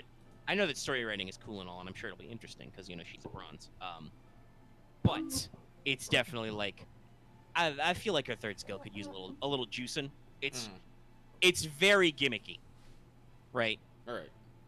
Like, and I don't think it's necessarily a deal breaker. There were a lot of units who, when FGO launched, only owned 2 skills, period, and you still use them because that's what you had. So the fact that she has a third skill which does stuff is all right. I mean, if you're going to go hardcore for Salome, you probably want to involve some grails to get those numbers up. But even for, like, certain kinds of low-level content, I do think it would actually be useful. You can check her out. Like I said, her NP is a single-target arts that has 5 turns of curse damage and gives the enemy enhanced curse damage. So, you can do funny haha curse things, and she's got a trait damage. So, you might be hunting certain enemies. Oh, that's perfectly right. valid.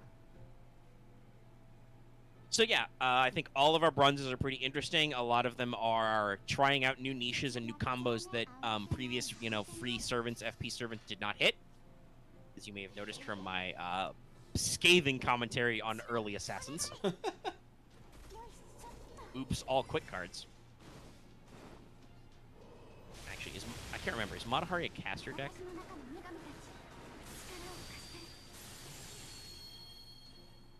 I think she's, that's right, she has an arts NP, but she still has 3 quick cards because Delightworks hates you. Yeah, so, just, the game design was very primitive, okay? We figured it out, though.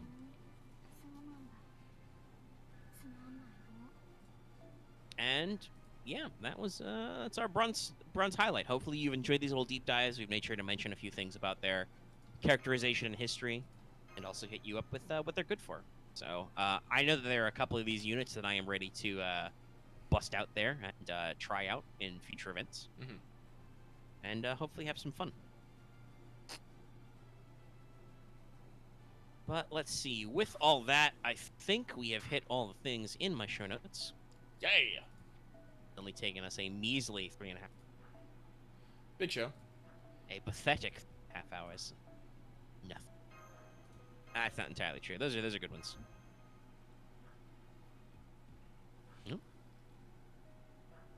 Waterco didn't draw something, but she retweeted something funny. Oh. It's a neat. But yeah, so it's probably time to go ahead and wind down the show. We obviously had a little bit of a chunky one. There was a lot of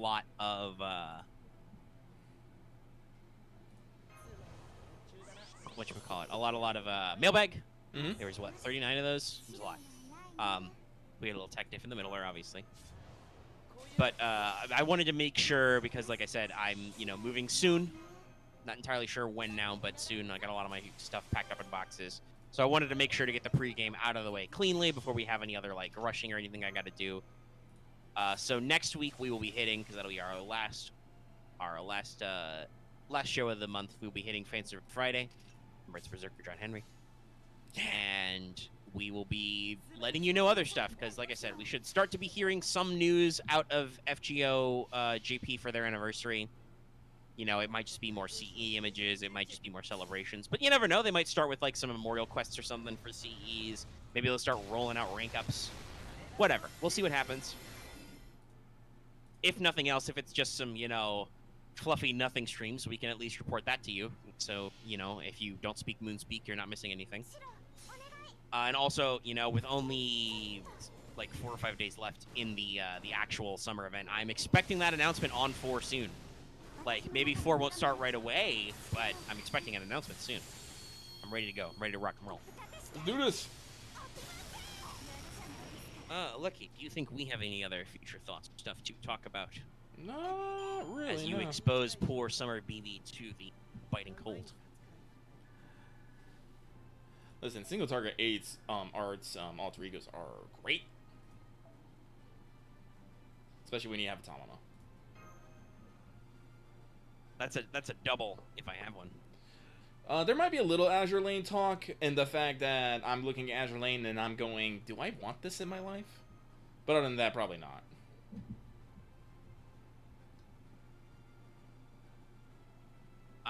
Yeah, I don't know. Talk. I need to mention that I need to remember to doing their half anniversary for Arknights soon, so I need to log in and get some stuff. I believe Searcher. Isn't that cool? Jeez, fire. But anyway, yeah, we're just open up and doing stuff. Yep. Alright. So, if there's no further thoughts, gosh, my AC's just kicked in. It's cold now. It's very cold. I need to pile boxes in front of the vents, block the airflow. No, I'm kidding. Don't do that, actually, by the way. Blocking your vents can be... But, yeah, if there's nothing further, we will do the old wind down. Yeah. The old outro. The beautiful thing about making the show go on so long is that technically the trench gets smaller and smaller as we move on, as it becomes a smaller slot of the show. I wonder what YouTube's algorithms are going to think of that. Anyway, it's time to go. Now, if you are watching this show on YouTube, either live or in the future past, be sure to give this show a like if you liked it. I see we currently have 53 concurrent viewers and only 42 likes. Some of you are not flexing those fingers. Click that like button now. If you have any comments, obviously, if you want to say anything now while we still got you, you can throw it up in the live chat there for a little bit, but also leave your comments below. You can also join our Discord. That link is in the video description, probably, eventually. I may have to, redo some stuff. Double check everything. And also it's on our channel page, always, so join our Discord. It's cool. You can talk to people there. Do stuff. If you are new here and haven't already, please subscribe to our channel. We are trying to go strong over that 3K, push on to the next one. Make sure to get in there. Be part of the hype train to the next 200 episodes. Yeah. And even if you're already subscribed, make sure to hit that bell for notifications so you always know when we post a new video or when we stream. Like when we realize it's episode 200 and we decide to stream it. Notifications are important. That's how we do. Also, like I said, with my moving thing kind of being chaotic, I don't know exactly what, I'm fairly certain I'm not going anywhere over the weekend now. So we will probably do some of those things. But Other than that, videos will happen as they happen. So turning on notifications would not be crazy as a way to make sure you know when I actually get around to being able to make and post certain videos. Just heads up. Of course, you can also support our channel by becoming a member. That gets you access to the lovely membership badges and emotes you will see displayed in the live chat now. Very good. Very good. And of course, like we said at the front of the show, you can support us on Patreon. You can get access to episodes early in audio format for as little as $1 a month or $10 roughly a year. It's like an 11% discount, so it's almost 10. There's some pennies in there. Sorry. Math. Percentages are weird. Decibels. And at higher levels, you can get access to topic polls, videos early, lots of other fun stuff, listening to all the shows live, etc., etc. And it's a good time, and it really supports us. You can also, of course, leave super chats and super thanks and all that other fun stuff. I don't know what a super thanks is, but YouTube told me they're enabled for our channel, and they involve monetization, so... Something's happening there. It's a thing. Seems cool. But, yeah, that about wraps up this show. A good old, grand old 200. I'm sure we'll do something special again in, several weeks when we actually hit our actual 4-year gap. Maybe that'll line up with FGO hitting close to 6 years or whatever. But, here we is. Here we is. And with that, here we go. See you next time, everybody.